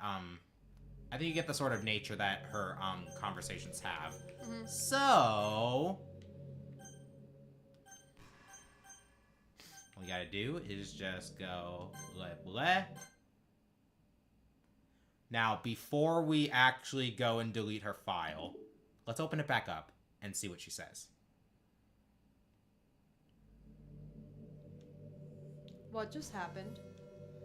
I just had an awful dream. I was hoping those would stop, now that it's just the two of us. I guess that was wishful thinking. Brick, I don't know if you would have any idea. But if you know what might be causing that, could you try to do something about it? Whenever it happens, it almost feels like I've been killed or something. It's a really horrible feeling. If you could figure out what's causing that, I'll love you forever. Yeah. She's sort of forced into the... Do you remember Metaflowy from Undertale Yellow? Think that anytime the game is closed. Let's do it again. And now...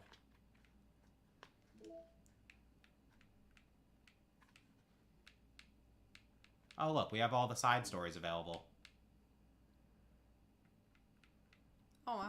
We'll save that for another day. Another day that's probably not on stream because The side stories are a hypothetical of if Monica never got her self-awareness. So all the horror elements are just gone. now, if we can just... Bitch.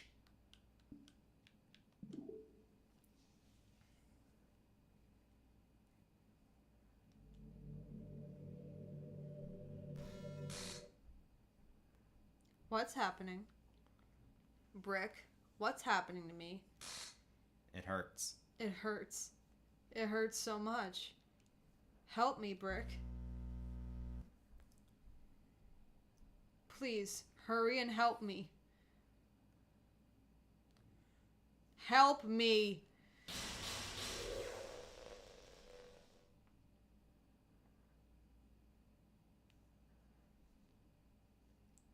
Did you do this to me, Brick? Did you? Did you delete me?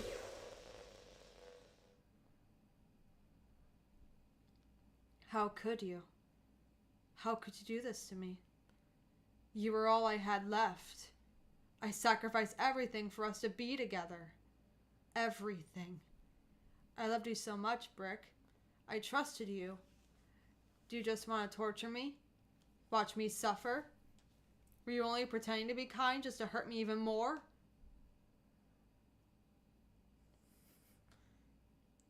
I never thought anyone could be as horrible as you are. You win, okay? You win. You killed everyone. Sure I did. I hope you're happy. There's nothing left now. You can stop playing. Go find some other people to torture. Brick, you completely, truly make me sick. Goodbye. Well, guys, guess that's the end of the stream. Thank you all for tuning in. I guess next time I'll be going with Paper Mario Color Splash or... Oh. I still love you. I can't help it. What's wrong with me? How horrible am I for you to hate me this much? All my friends. I did so many awful things. So many selfish and disgusting things. I shouldn't have done any of this. I'm just messing up a world that I don't even belong in. A world that you wanted to be a part of. I ruined it. I ruined everything. Maybe that's why you deleted me. Because I destroyed everything that you wanted. How could I do that to someone I love? That's not love. That's...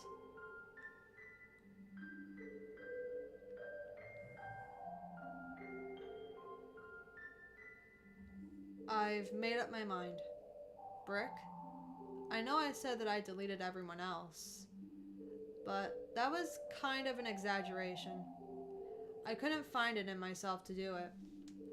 Even though I knew they weren't real, they were still my friends, and I loved them all. And I loved the literature club. I really did love the literature club. That's why I'm going to do this. I know it's the only way for everyone to be happy. And if I really love you, then...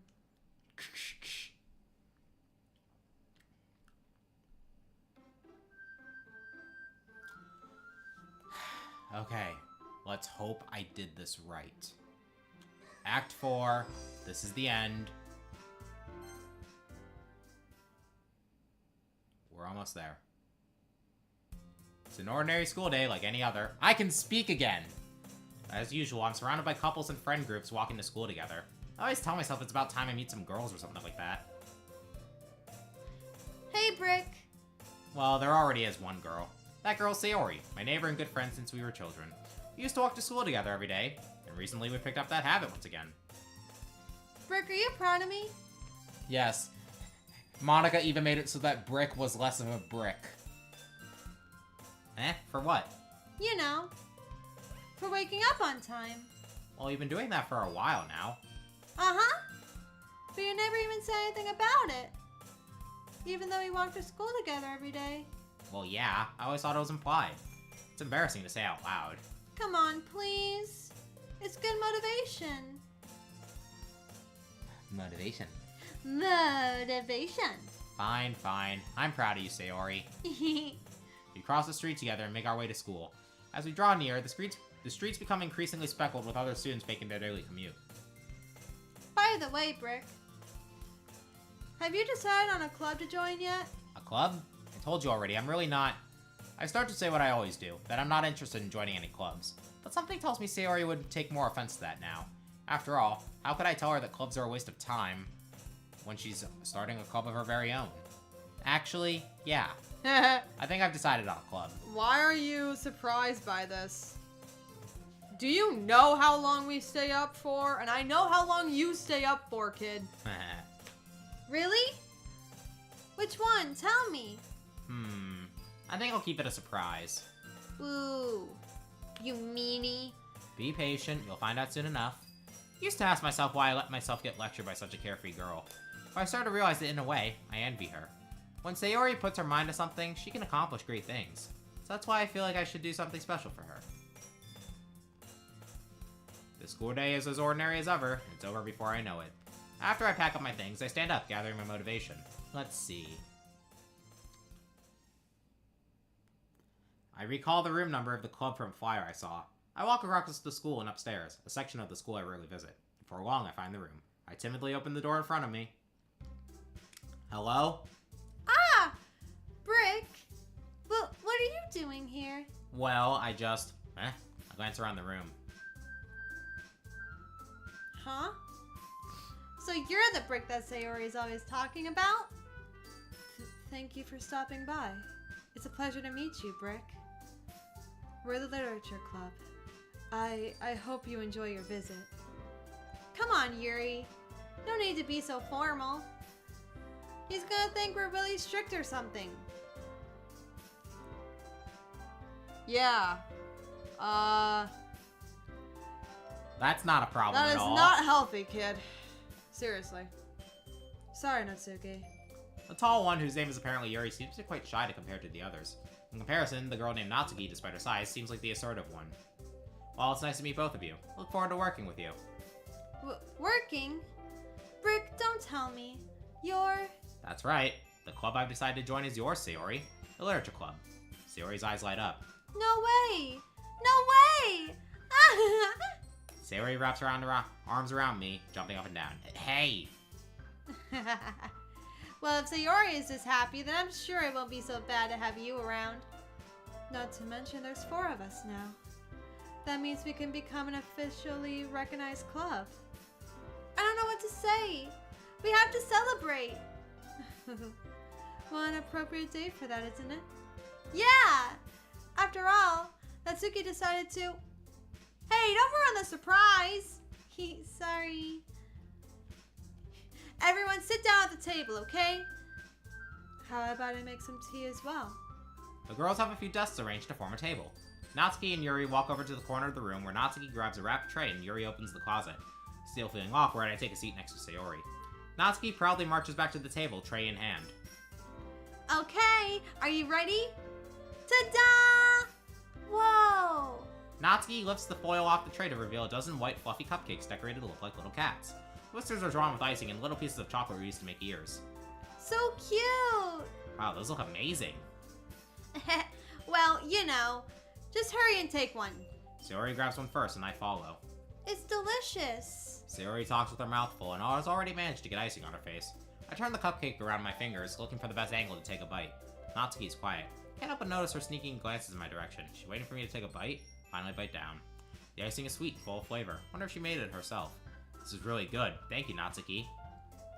Well, of course it is. I'm a pro after all, so don't need to thank me or anything. As Natsuki struggles to accept the compliment, Yuri returns to the table carrying a tea set. She carefully places a teacup in front of each of us before setting down the teapot next to the cupcake tray. You keep a whole tea set in this classroom? Don't worry, the teachers gave us permission. After all, doesn't a hot cup of tea help you enjoy a good book? I guess. Already trying to impress our new member, Yuri? That's not... Insulted, Yuri looks away. I meant that, you know. You got it right this time! I did, finally. It took long enough. I believe you. Well, tea and reading might not be a pastime for me, but I at least enjoy tea. It was just the comma. I was saying it differently because of the comma. I see. Because I'm like, okay, there's a comma, and I'm like, the comma changes kind of the mood of the thing. And then I just stuck with that. Yeah. Anyways. I'm glad. Yuri faintly smiles to herself in relief. So, Brick, what kind of things do you like to read? Well, considering how little I've read these past few years, I don't really have a good way of answering that. Manga, I mutter quietly to myself, half joking. Not much of a reader, I guess. Well, that can change. Well, that can change. Oh. What am I saying? I I'm spoke without sorry. thinking after seeing Yuri's sad smile. Anyway, what about you, Yuri? Well, let's see. Yuri traces the rim of her teacup with her finger.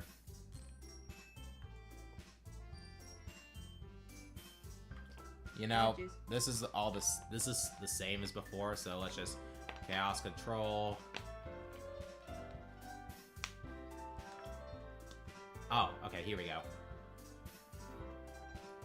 Don't feel intimidated if you don't read much, okay?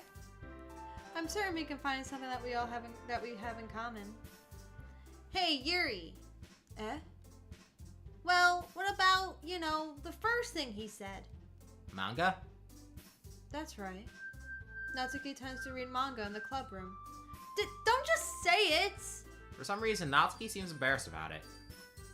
Besides, manga is literature too, So if Brick wants to read some of my manga, then don't try to stop him or anything.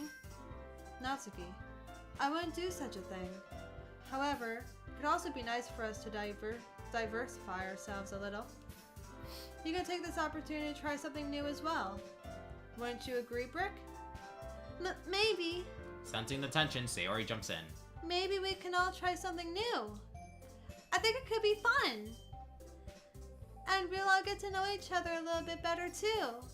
I mean, that's the kind of thing literature clubs do, right? I don't disagree or anything. Yeah! You're right as usual, President. Guess that means I should try picking up a novel or something, huh? Well, that would make 2 of us. Wouldn't mind doing it if I'm not the only one. Then as for Yuri... I have to read manga? Jeez.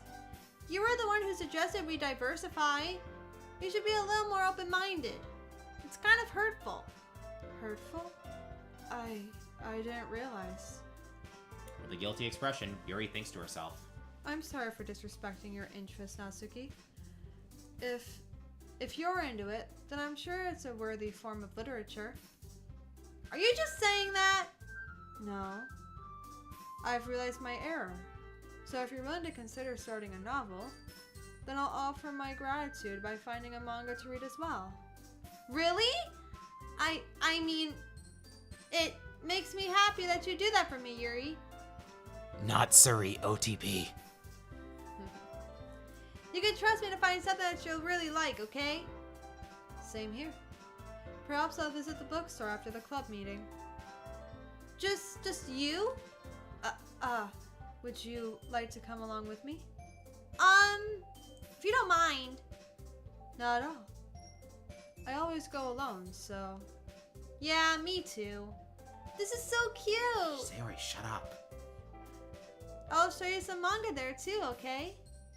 Yes. I look forward to it. Natsuki and Yuri start to clean up the food. Oh, nice! Cool. I guess the meeting's over, huh? Yeah, looks like it. It's nice to see everyone getting along. Isn't it? I think everyone likes you too, Brick. You think so? Well, everyone seems to get along a little better with you around Sayori. Aw, Brick. Don't say something like that. It's embarrassing.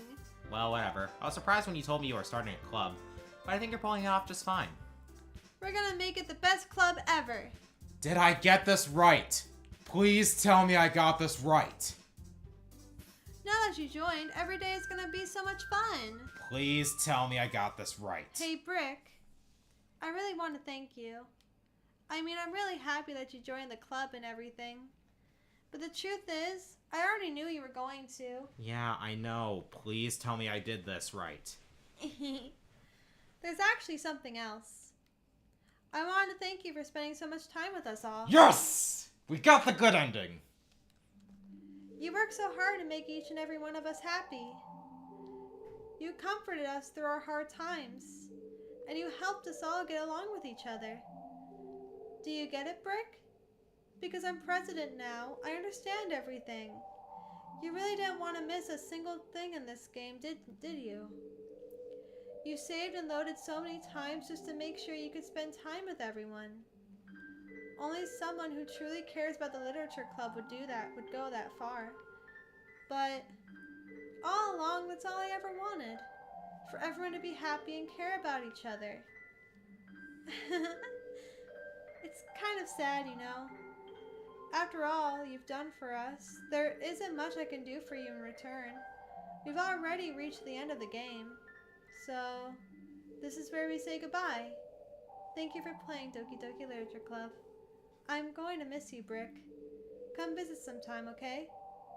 We'll always be here for you. We all love you. See? The completionist reward. We went down every route,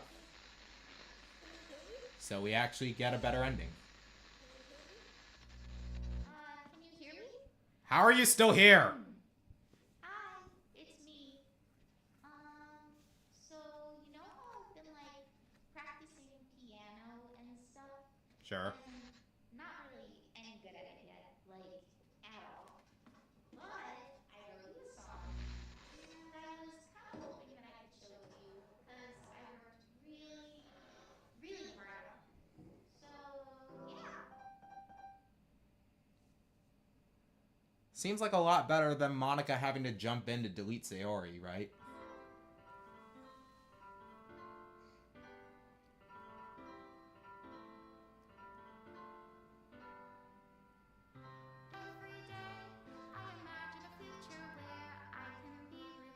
I still love how Dan from Game Grumps just fucking snapped when he heard lyrics to this. Oh my god, I have to show you just his reactions to starting Act 4. He was in shambles.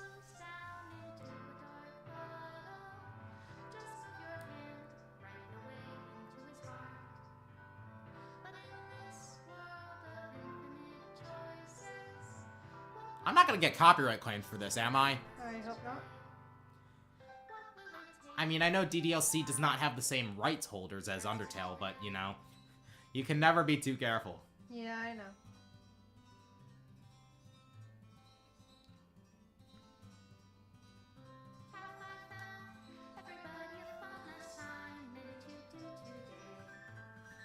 And you notice how, unlike the normal ending credits, the images don't get deleted.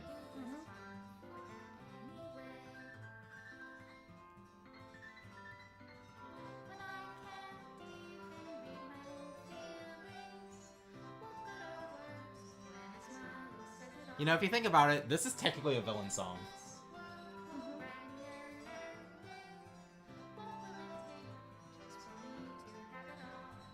That's not very consensual. Can we get that off the screen, please?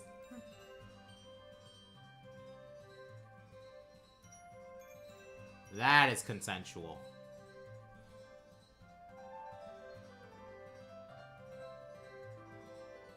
Oh god, get that one off. The perspective is so screwed.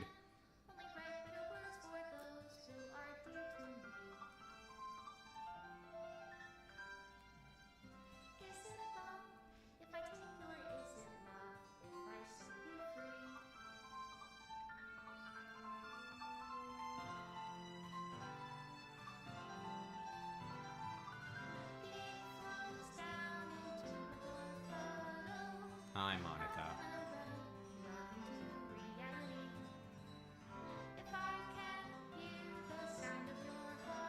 Of course, the game itself still takes itself apart. Extra special thanks, Monica Brick.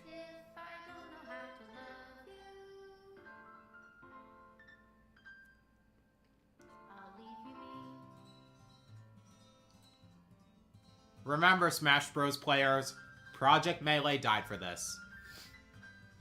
Also, we get a new note at the end. To the special player who received this special ending. For years, I've been enamored by the ability of visual novels, and games in general, to tell stories in ways not possible using traditional media. Doki Doki Literature Club is my love letter to that. Games are an interactive art. Some let you explore new worlds. Some challenge your mind in brand new ways. Some make you feel like a hero or a friend, even when life is hard on you. Some games are just plain fun, and that's okay too. Everyone likes different kinds of games. People who enjoy dating sims may have a heightened empathy for fictional characters, or they might be experiencing feelings that life has not been kind enough to offer them. If they're enjoying themselves, that's all that matters. That goes for shooting games, casual games, sandbox games, anything. Preferences are preferences, and our differences are the reason we have a thriving video game industry. My own favorite games have always been ones that challenge the status quo. Even if not a masterpiece, any game that attempts something wildly different may earn a special place in my heart. Anything that further pushes the limitless bounds of interactive media. I extend my gratitude to all those who have taken the time to achieve full completion. I hope you enjoyed playing it as much as I enjoyed making it. Thank you for being a part of my literature club. Love, Dan Salvato.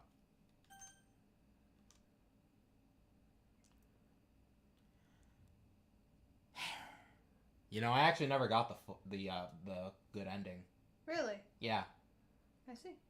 it's because in the cross-verse, there isn't an ending. Mm. Alright, chat. That's all for now. If I stream next week, it's either going to be Paper Mario Color Splash or it's going to be playing the critically acclaimed fan-made Mario horror game, Mario the Music Box. So stick around for that, and I'll see you guys when I see you guys. See yas.